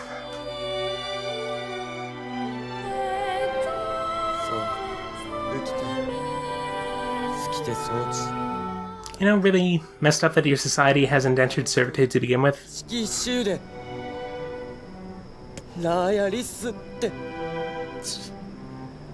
I believe that young Führer was perfectly content with the life. It's a hell of an assumption to make. I'm probably repeating myself verbatim from my first playthrough. Of course. Does this not sound like what she would say to you? She was terribly proud of her king. And now you must do all that you can to honor her memory.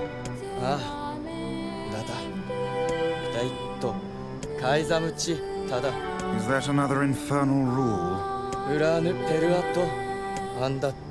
Wow.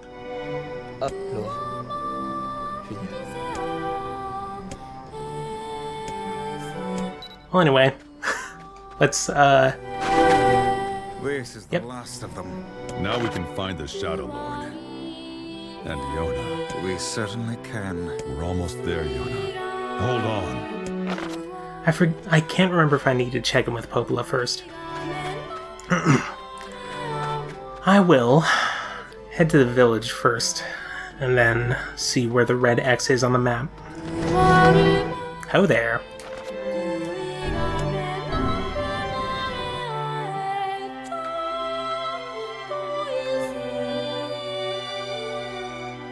Alright. So let's see here. Yep, I do have to go. I marvel at how relatively simple a task this retrieval process. Yeah, it just took an hour and a half. It is almost as if someone deliberately set us on. Sweats.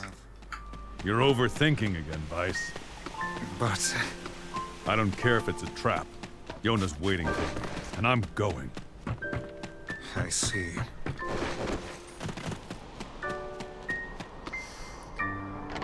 Okay.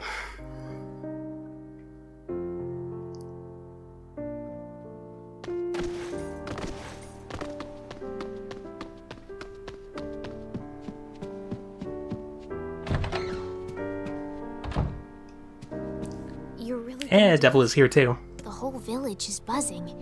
They say you're gonna rescue Yona. It's true. This is my final Give or take. Hard to believe this is the end. I'll bring her back. I promise. About that. What? Nothing. Never mind. Popola just loves to worry. Anyway, you be careful. Yes. Do be careful. I will. Watch over the village while I'm gone. So we leave and they, like, summon the hidden, the hidden shelf that's filled with weapons. Get everything gathered up and then just take the secret elevator, I guess.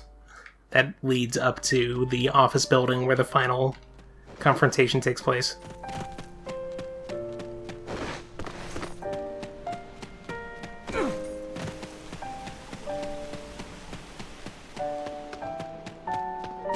I agree also that the, like, inner logic of some of these really hams up the, oh, but we were so innocent.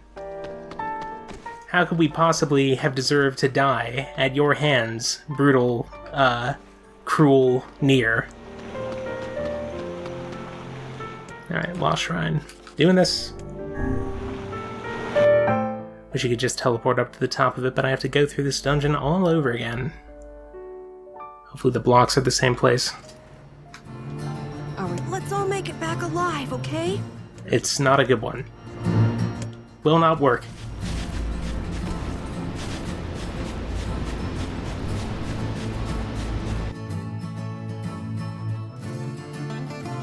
Pretty sure at the very least Vice sacrifices himself. And let's get past these creatures. Dodge, dodge, dodging more.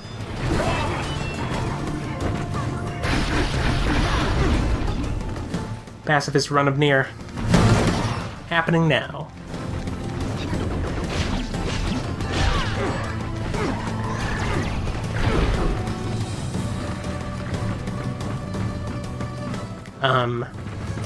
Ending a battle in a pacifist way is basically just giving the game kindness coins, and you deposit it and you get the good ending at the very, or in the drop slot of the vending machine that this game represents, I suppose. I don't know. Didn't really think this out.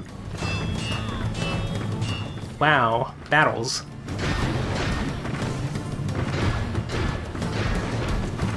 I don't think there's like a second tier of final boss that I should have had to prepare for this entire time, but if there is, then I will be surprised. And hopefully I will have gone through the effort. Like, it'd be very surprising to me if they did, because there was one dungeon that the game just lets you skip completely.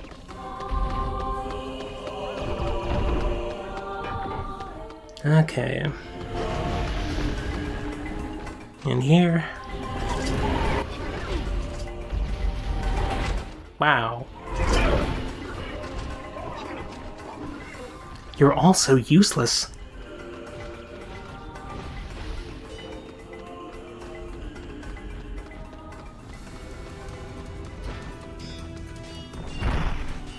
That hurts. I've decided to turn the other cheek. I want to set a good example for my children, Kaine and Emil. as Father of the Year, NieR.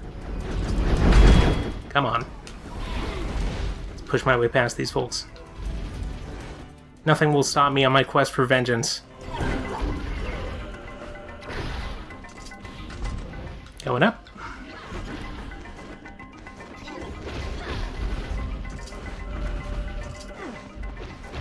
Thankfully, somebody's been maintaining the scaffolding.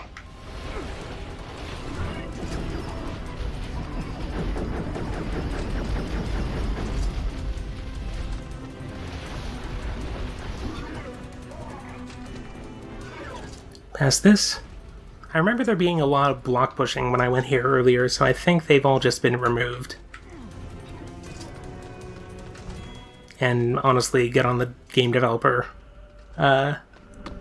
for doing that, for thinking to remove those. Alright. Lightly brush me with your swords all you like, fiends. I will not lay a hand on you. Saving this for the shadow... Kaine. Please? Okay, there we go. She was obstructing me. I will not be swayed or stopped.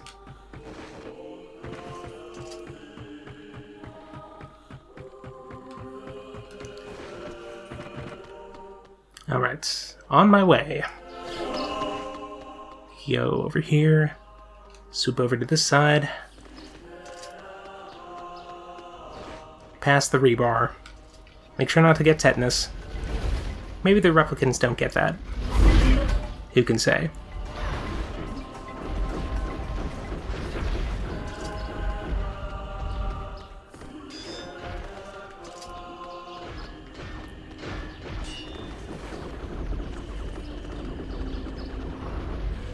Nice. Find my way into this arena. Such an ominous sight. And yet I find it strangely nostalgic. Yeah. This is where Weiss and I first met. Wow! This is where you used to live, Weiss? Well, yes, I suppose. In a technical sense. Pretty nice digs for a floating magazine. At least it was free from annoying hussies like Literally everything Kaine says is bookended with a response of that nature. Point of no return? Yep. Give it to me. And now the path is open.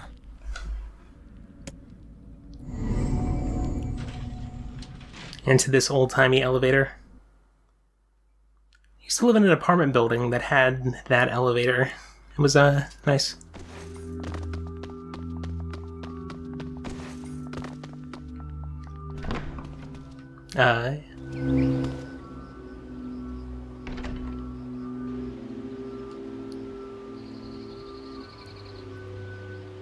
I'd say it's not even like... I wouldn't even call it slut-shaming, since Kaine, for all we know, actually has no sexual interest, for the way she behaves in this story. I'd just call it, like, fashion-shaming, and I would actually say that, the way she dresses is perhaps inappropriate, but... regardless, it's a script that gets old. Yeah, we were right on this. Humans disappeared from this world because of a black disease. Yep. Separate body from soul. We did this. They're placed in the corresponding shelves. I answer. Well then, seems the way is open. I am the Keymaster.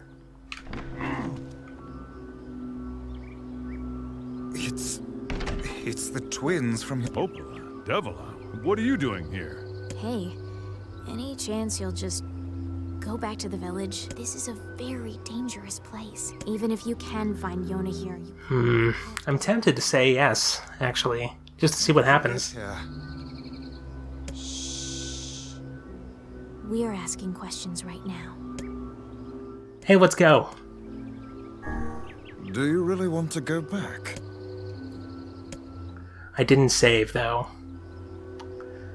I'm not gonna chance it. There's gonna be future opportunities.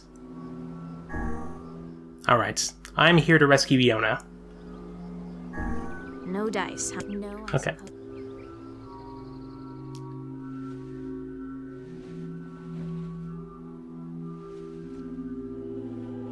We didn't want to fight you. It's true. We didn't want to.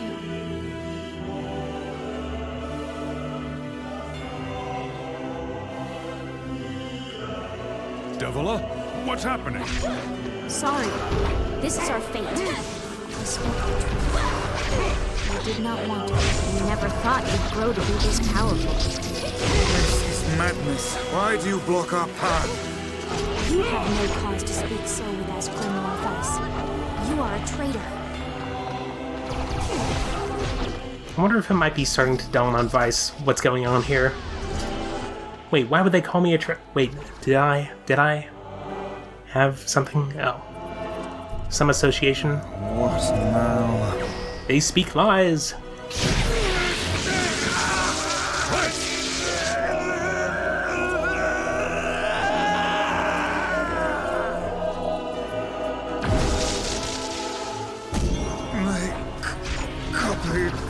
My past. Too bad they can't copy this spear. Shit on it. They can use the sealed verses. Of course we can. The power came from us in the first place. We simply loaned you a small portion of it. Guys, are you alright? Devila, Poplar, why are you doing this? Etc., etc. Why? The answer to every riddle lies within the heart of the Shadow Lord. The Shadow Lord? You've been on his side this whole time? You must search for that answer yourself. You've got to face your own truth now. Please, enter the Shadow Lord's castle. I will say that there's basically no... there's no reason for many of these folks to be so incredibly cryptic. Permission granted. What I get? Get this for. Defeat the betrayers within 2.5 minutes. Okay. Devila and Popla are fighting us. Yes, they do seem to be putting us through a great deal of...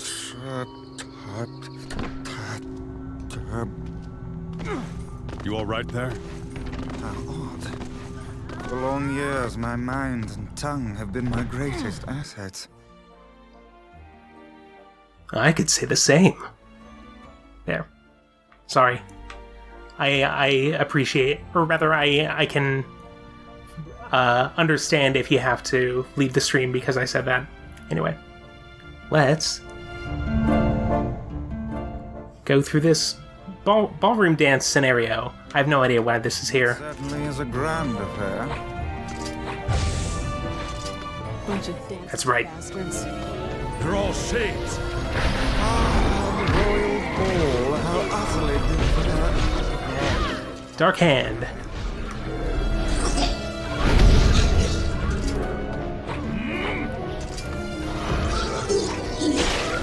This is supposed to be a memory of what humans were, I guess. We're locked in! It's not like I was planning to leave. Yeah, it's good. You see?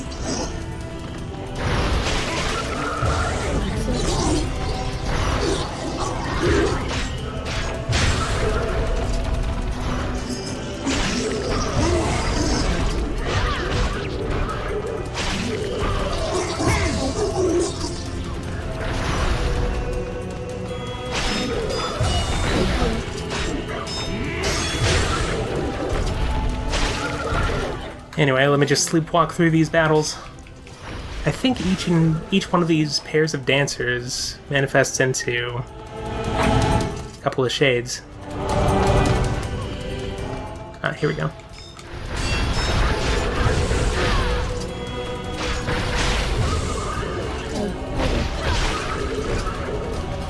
I wonder how long they've been like this.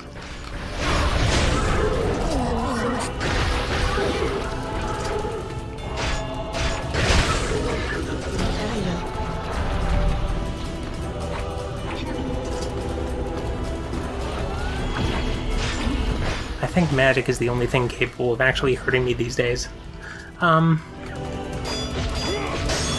Thinking about this does kind of put a twist on the story of, or on the, like, JRPG story of ancient civilization thinks it's so much better than current day civilization and seeks resurgence of some sort. Considering you're meant to be viewing this from the perspective of that ancient civilization itself. Yep, come on.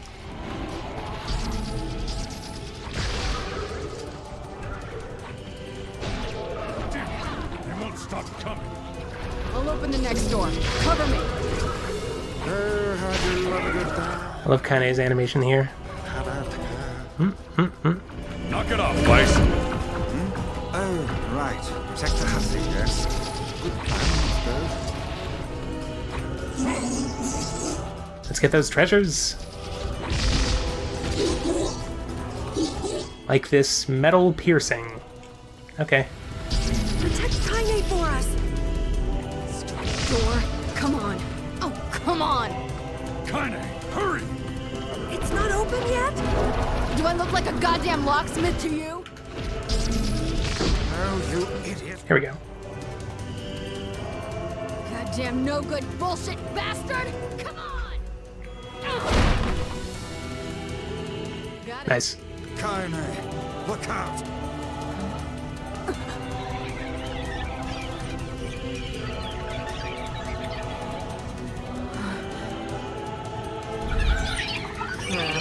The metal piercing.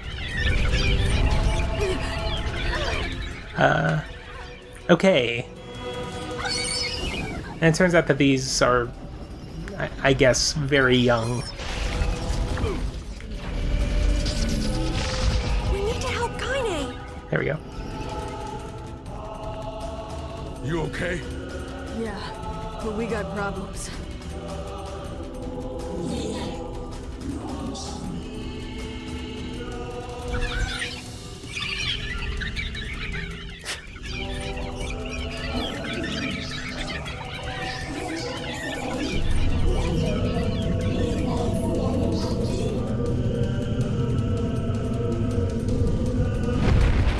Yeah, just fused together into a giant bowl.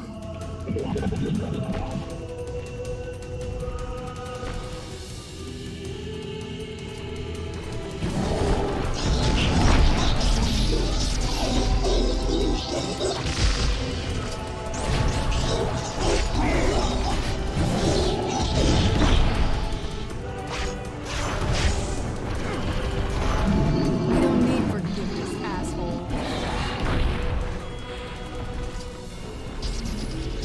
What's ridiculous to me is that Kaine has just been understanding this the entire time. Wait a second. Wait a second. Your heart is different. It ain't hatred, and it ain't sadness. What's going on here, sunshine? How should I know? Kaine, are you alright?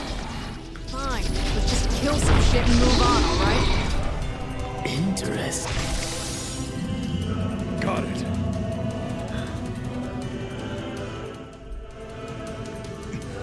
Hey.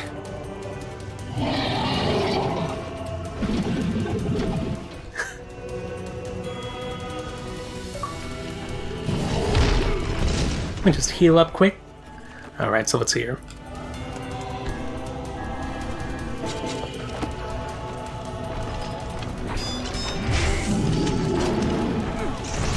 Standard charging boss fight thing. Boss charges, hits a wall, is vulnerable. We've done it 6,000 times each in a video game. Everybody who's played a video game knows it. Kaine is great. Oh my goodness. Can we even hurt this thing? Fog! Oh no! Can't stop now. Damn it. Stay focused, Kaine. No, don't fall victim to such distractions. Come on! We have to keep going! Move it! I assume the way forward is right here. Yeah, whatever. Health.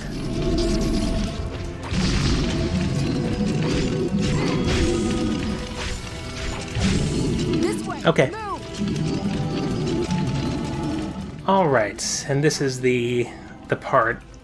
I think I had to ascend a staircase and I sucked at it. So that's nice. That'll be good to do.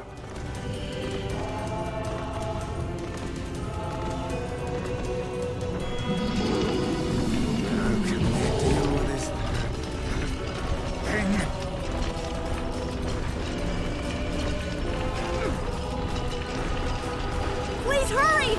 Come on.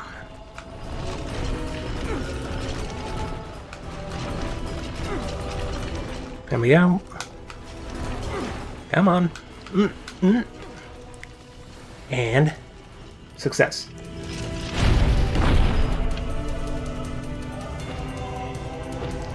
Okay. Damn it, I can't get it open!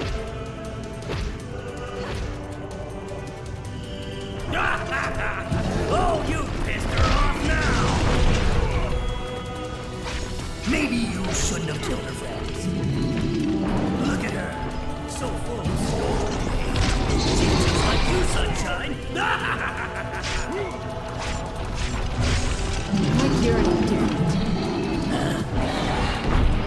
Hate is just another crutch for you. Hey now. Very difficult to dodge. No one likes you. So you try to dull it all with violence and hate. I'm not like that at all. That's okay. It is?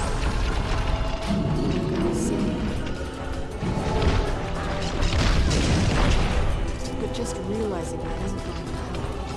It's too late for this. I am terrible at dodging this. Strike the beast while it's down. The entrance is locked too! It was nice of Vice and Emil to give Kaine that moment. It seems that we're in a bit of difficulty.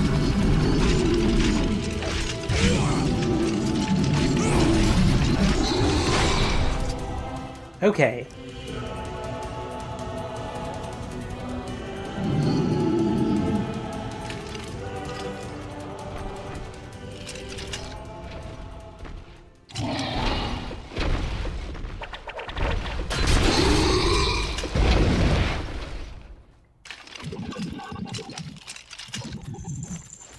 I love that there's no reason the people of Facade should be here. Or rather, like, there's... It's difficult to imagine how they could have gotten up here. Considering this required an elevator and then like, a secret passcode. Maybe the door was just left open.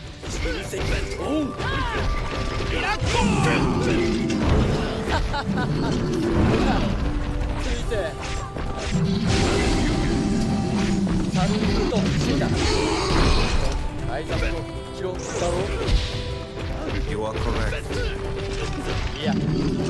That's not an explanation, though.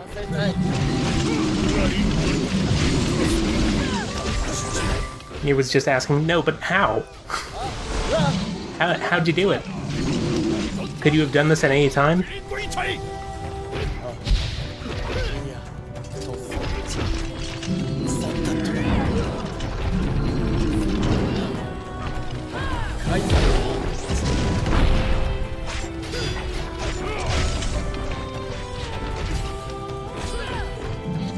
Nice.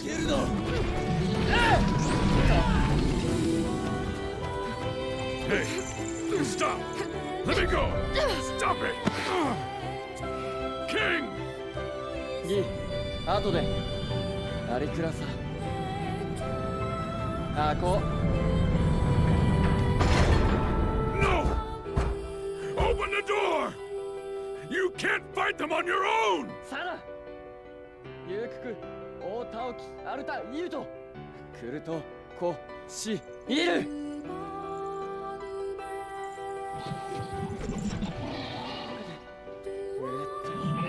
ケイタルイートエチケイロアルテスタセギウズイカクイシギシ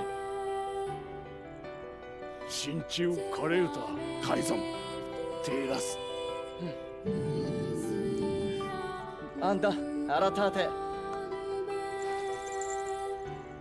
ウラーヌペルアトッチラール改ざんとトチ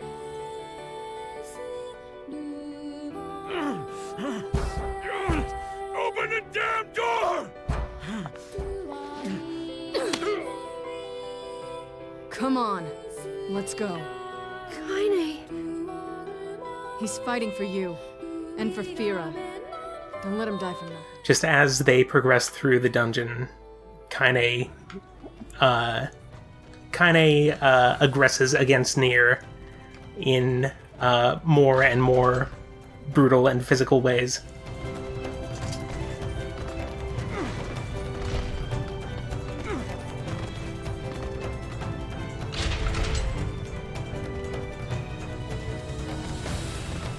This slap has been incubating the entire game. Tripping all over myself here.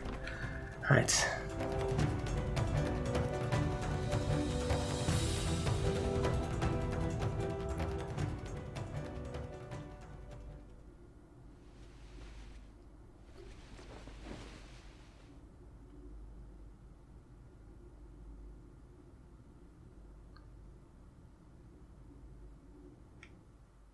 Devila!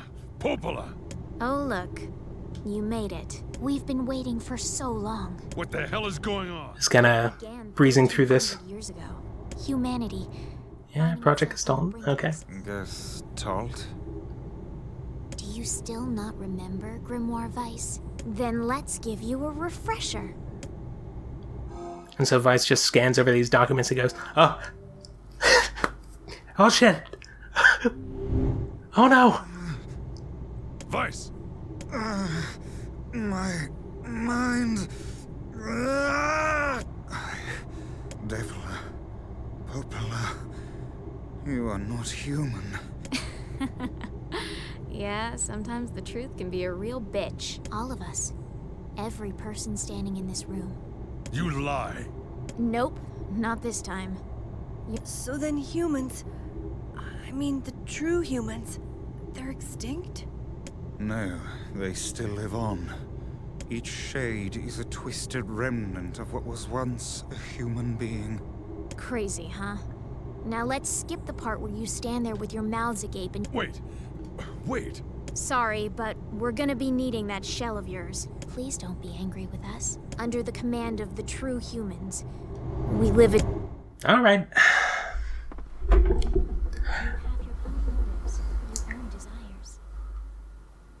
And we have ours. I fear it really is just that simple. Don't speak such... Shades are humans. That's why they act so stupid. Honestly, fair. Sorry. Okay, let's see how fast we can get through this. I normally would have ended the stream by now, but we are so close to the end. We're the same. You and us, tools in the hands of the monster. I'm nothing like you. None of us are. Come on.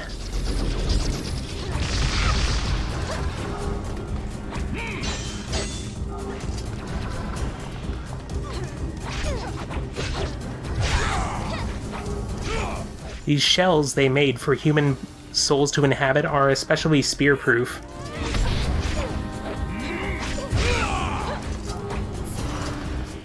We don't have to watch Popola cry over Twin's death a second time. There we go. I've been letting these cutscenes play out just in case Tyran has something to say. And that is pretty rare. Devila!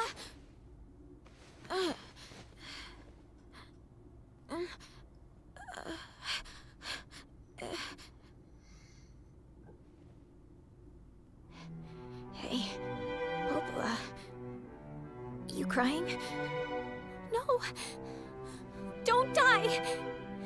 You know, I understand now why we're twins. It's because we were born. I'll say that there is one more playthrough of this campaign that I'll need to do to get endings C and D respectively, and they will go by, or that playthrough is going to go by quicker because there's going to be no reason to watch any of this. Our souls are missing, but our tears still work. Sorry, sis. I love you. Devila! Devila! Don't you go! No, I can't be alone! Devila!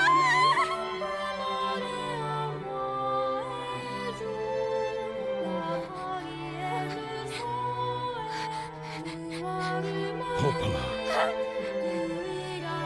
Let's stop this now. Someone in the chat has been referring to these two as Dialga and Palkia, and Dodrio and Poplio. Luxury to stop? You cut down my sister like an animal, and you tell me to stop? Popola, wait! It doesn't have to— No one stops! It's way too late to stop! No one— And for posterity, Fully Loaded in the chat says Dedola and Popalone. We've been friends for so long. Let me just shovel some herbs into my mouth. Ah, refreshing. There might have been some Tyran dialogue, but I don't know if I wanted to dodge those blasts.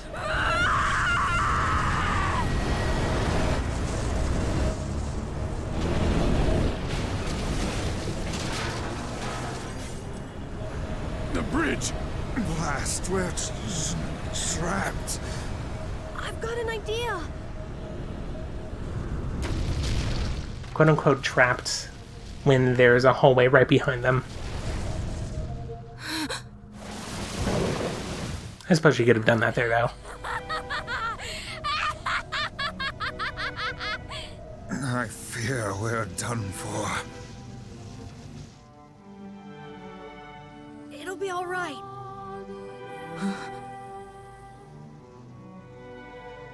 You know, when I was young, I hated my eyes. And now that I'm older, I hate what my body has become. But there's something else there now. Something like pride. You know? I mean, without all this, I couldn't have become your friend. Goodbye, my friends. Thank you for everything. Emil. For so long, all I could do was destroy. Emil has two speeches. But now, I have a chance to save something. No! What he says following this is the continuation of the second speech. Keep going. Move. Emil. Don't worry. I'm gonna be fine. Come to think of it, yes, I agree that every room in this dungeon has been an opportunity for them to prove that they know how to open doors. You jackass, get back here! And them failing at every opportunity.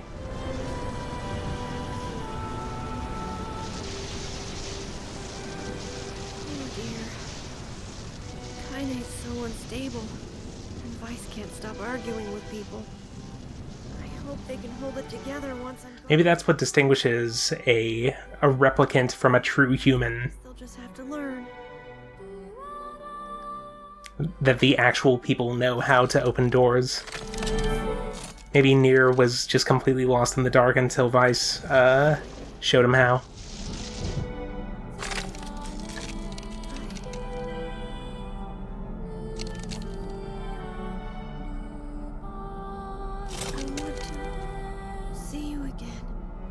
I suppose Emil would, actually, I'm not sure, come to think of it, since, they said that Emil is not a true human, or that Emil is like a shell of some sort. Doesn't really make sense considering he's in his sister's body at the moment, but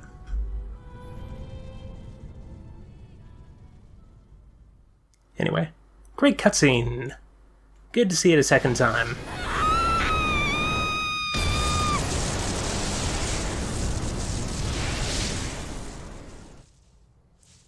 Emil was very good at creating spherical voids. Oh wait, actually no, he was protecting against this. Oh, well, whatever.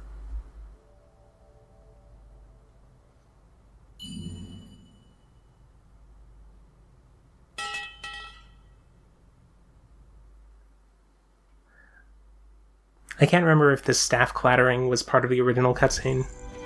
Oh hey! I think this is new.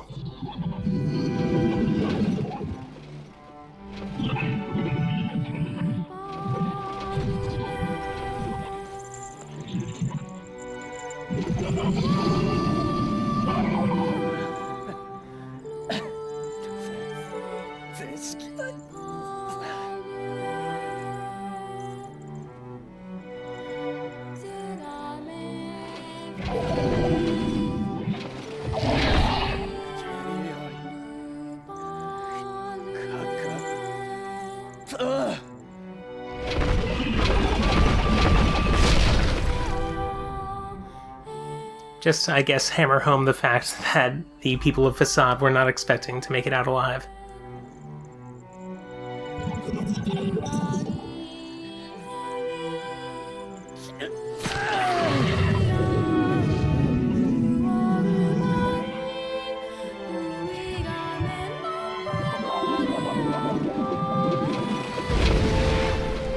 So all we had to do was just leave a weapon inside of it, I guess.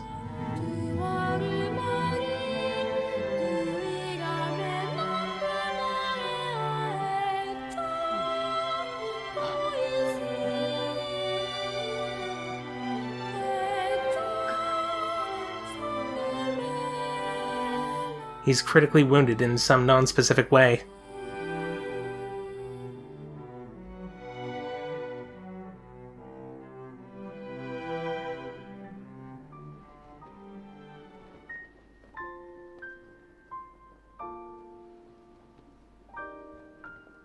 Alright. Original recipe NieR.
Let's go.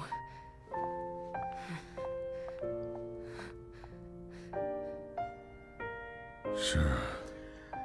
Yeah, okay. Alternate version of the cutscene where it's just a Kabe-Dan maneuver.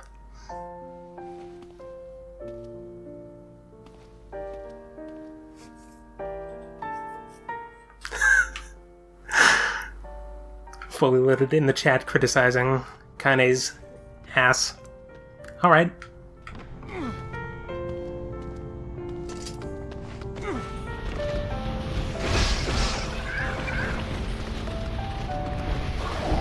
Honestly, I trust your judgment. Okay, apparently I have to kill these fools. Oh, one of them was carrying a kitchen knife. Well, good.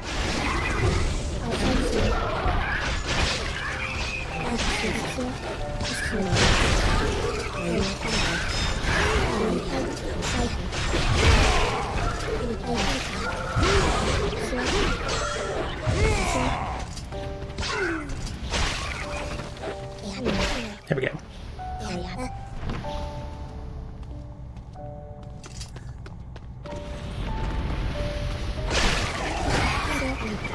If we can just dark hand these folks. Nope. They will not let me. They attack too quickly. Try it again.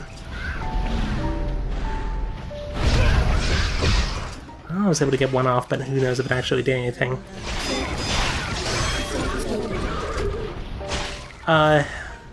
It seems like I'm supposed to, because the store will not open. They need some time to figure this door out, and these enemies are distracting them. There we go. Kapow! To the Shadow Lord's room.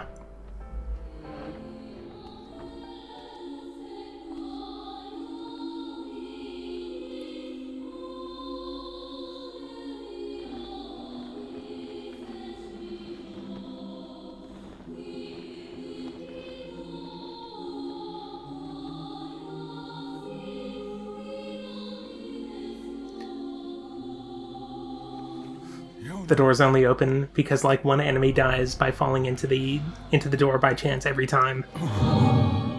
That's fantastic. Thank you for that. They're load-bearing enemies. And, like, the final one, it just happens to be the one that's propping the door up. But, you know, psychically.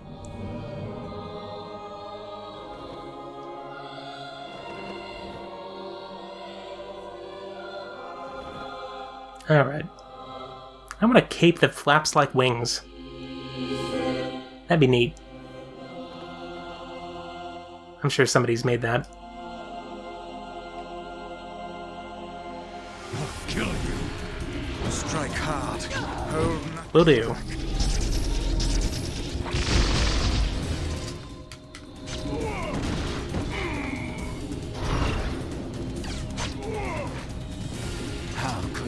Tool hope to stand against the Shadow Lord.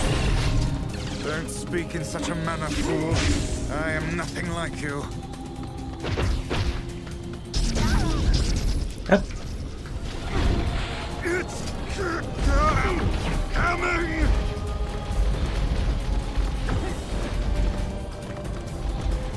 See if this is enough.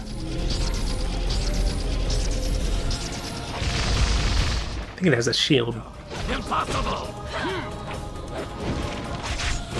Shield ain't spear proof.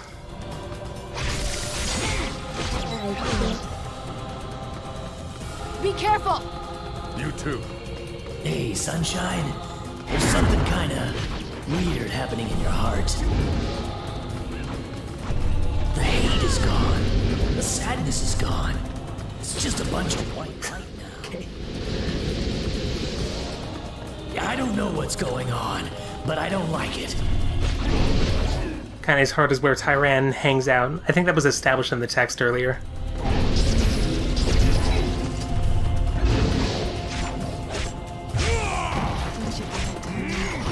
I'm not the only voice in my life anymore. I've spent time with others.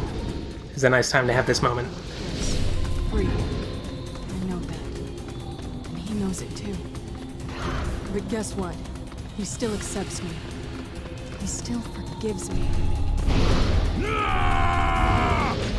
Oh, come on. You're doing this for him? I'm tired of it. I'll become his sword one last time! Vice, you alright? Naturally. Climate speed is a bit...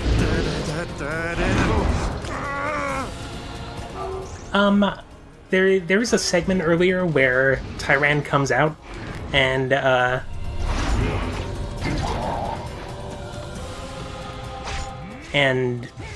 physically fights you. Wait. I don't know how, or I don't know if that's how you're meant to interpret it as an altar, but could be. I don't know.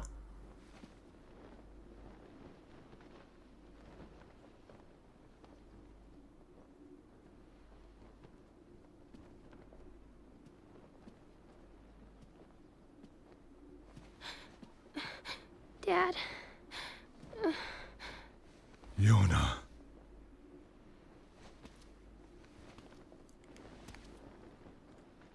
I love that it's like this is where the eye patch makes sense. The fact that he has no depth perception just happens to it takes over her body. He does not have a separate body. Please.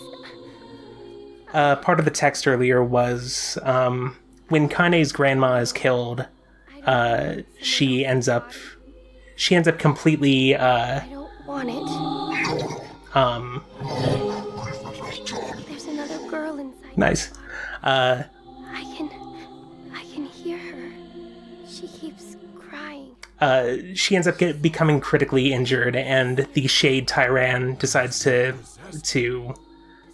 merge with her in a pretty creepy way, and she loves him just as much. that ends up just becoming the Kaine that we know throughout this entire game. Right that she can't see him.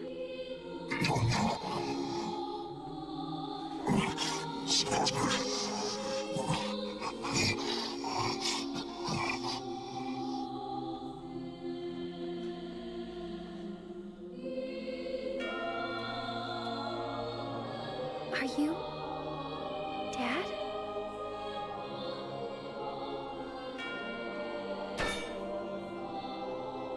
Yes, I am. Let's go home.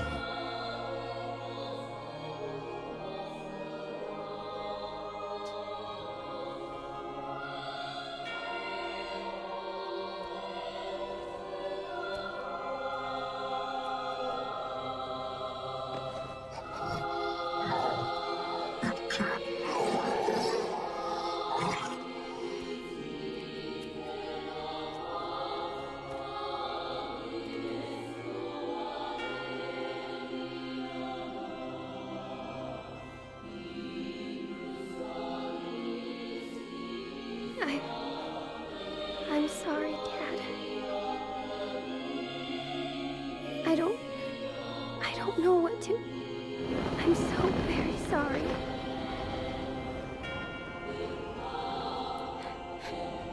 I love you, Dad. I love you. I'd call the fact that shades disappear when sunlight hits them a pretty flawed part in the Shadow Lord's plan here. Hurry! The shade that possessed her is gone.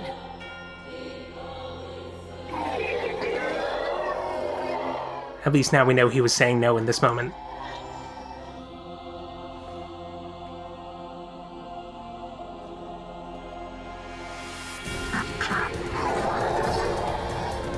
Kaine, watch over Yona for me. You want me to understand your sadness? You think I'm gonna sympathize with you? I swore to protect my daughter and my friends. If someone puts them in danger, they must stand aside or be cut down. Dodge one of these. There we go. Come on, let's go.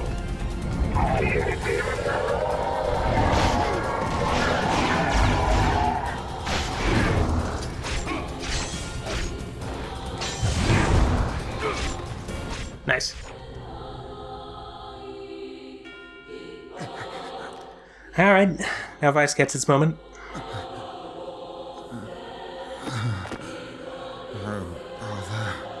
One moment, please. This is how he should have spoke the entire time, with the spine of the book acting as the back of the mouth, and he's just flapping back and forth. It seems that some headstrong idiot has decided to push me beyond my... I do agree with this method of moving about, though. I should have taken that job as a cookbook when I had the chance. Vice, I'm sorry.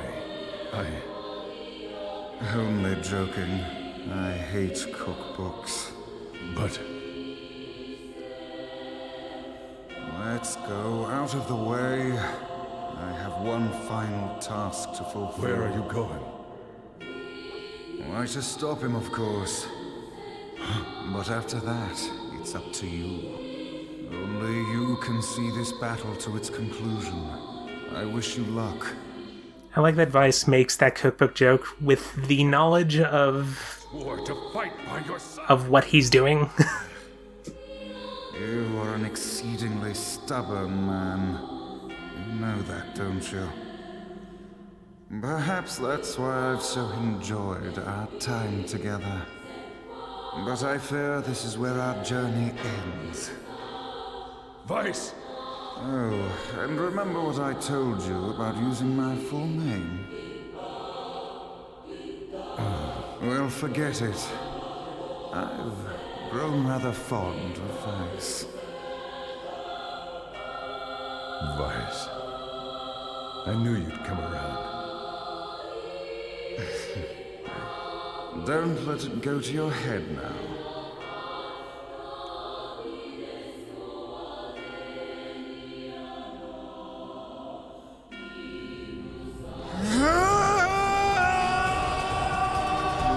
Alright, let me go into items. This pre-Weiss inventory. I'll see if I can... I mean, there's valuable text here, but it's all basically saying the exact same thing that we know. I have something to defend. I have a reason to live.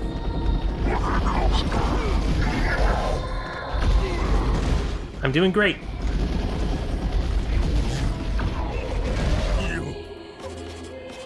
I think I'll salve up in addition to taking the herb. Come on.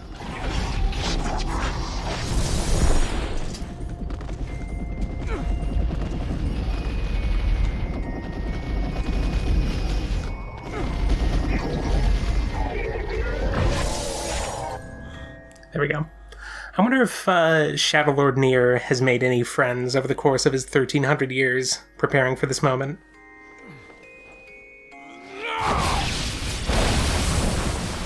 Not that it matters now.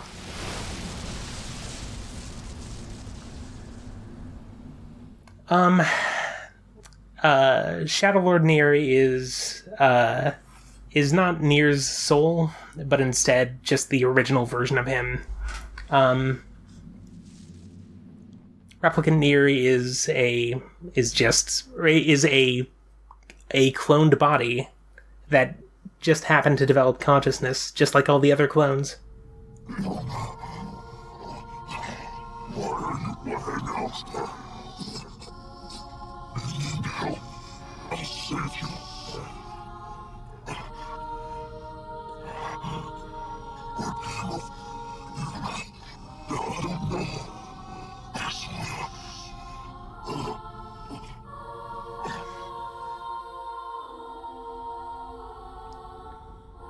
This is where it all began.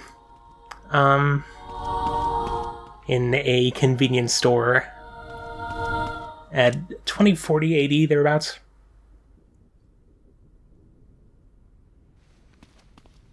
I agree. It sucks to suck. Here, Dad. You can have this cookie. I don't need it. I'm already full.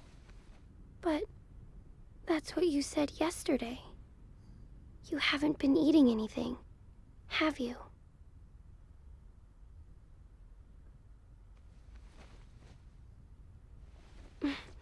Come on. At least take half.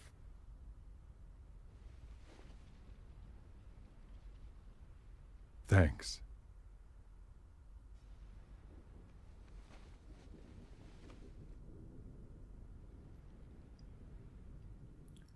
You gotta be smart to survive in this world. Especially when you have NieR as a father.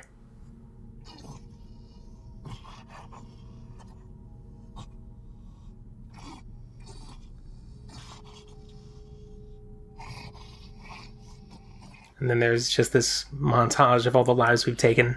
Dad.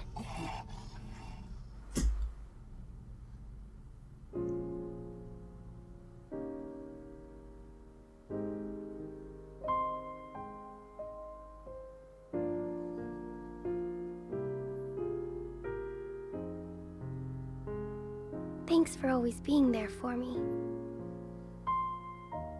Oh, here. I brought your half. Yona.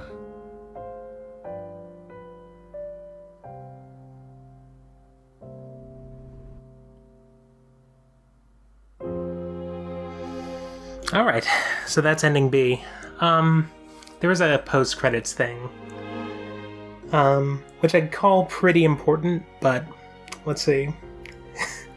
Like, I think the symbolism is there just to really hammer it home to the people who perhaps didn't understand, just like consume this as a standard JRPG story and didn't read any of the supplemental text or consider any of the earlier plot points or anything like that.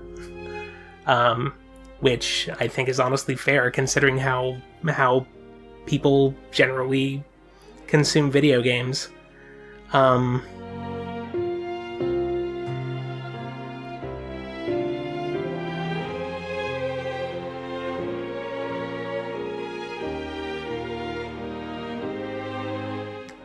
don't think I've seen any other video games or any other works of media that just credit people in alphabetical order, except for I think the original Half-Life did that, and that one didn't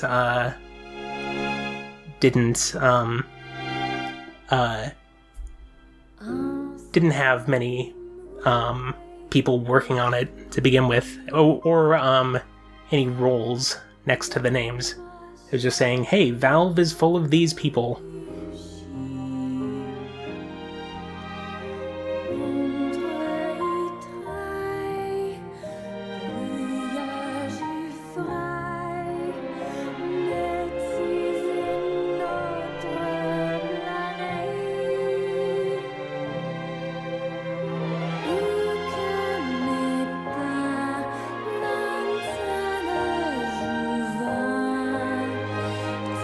I just realized what you meant by symbolism. It's referring to the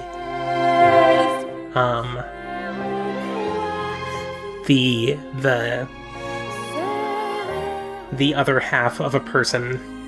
Actually, it could be interpreted in all sorts of different ways, come to think of it. Symbolism, well, let me just continue to think about my media uncritically. The kid from Evangelion, as in Shinji, or somebody else? Referring to Tyran's uncredited English voice actor.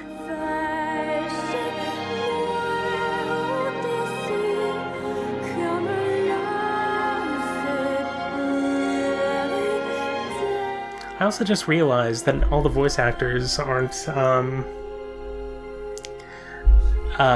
they aren't given roles.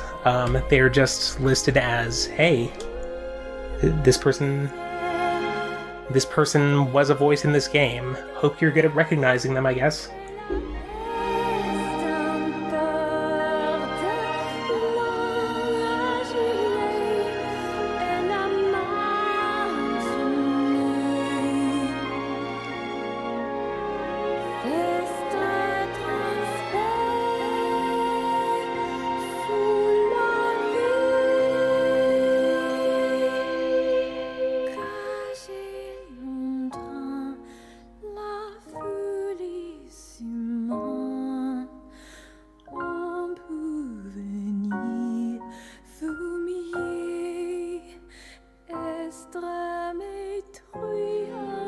Yeah, if you're, like, interested in Kaine's story, I'm sure the text is online somewhere.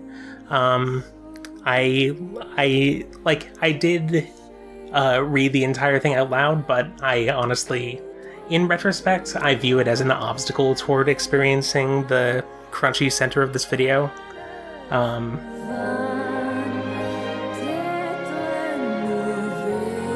I am going to have to content warn for it, though.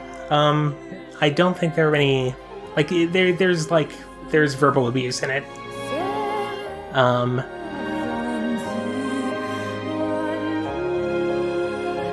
Can't remember if there's anything else of note in it. In terms of, like, what would need to be warned for.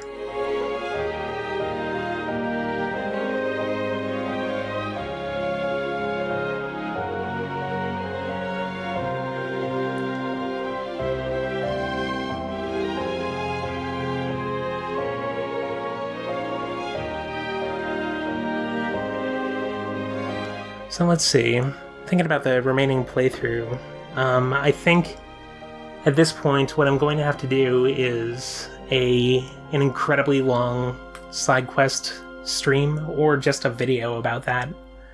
And then weapon collection DLC. Oh, here we go. Post credits.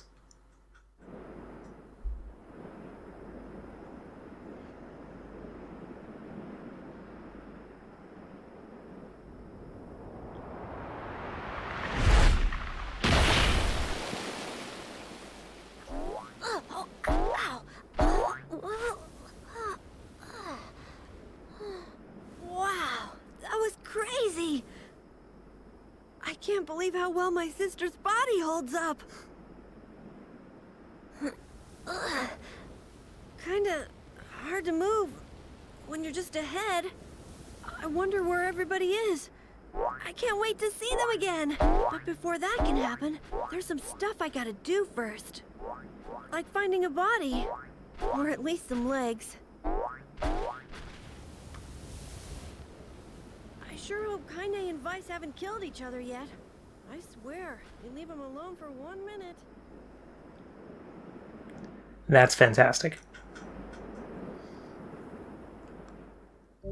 I like that he leaves that dramatic situation and just immediately responds with, "Oh man, that was really something, huh?" Anyway, this stream has been going for quite a while, and hey, I'm level 33 now. I love the boing sound effects. They are not boring sound effects, I will tell you that much. Okay, so next week is going to be a side quest stream of some sorts, and it's up to you whether or not you want to... Oh, hey, I want to thank everybody who showed up. It is definitely just great to have people hanging out in here and joining me in this amazing quest to play through, at the very least, this game.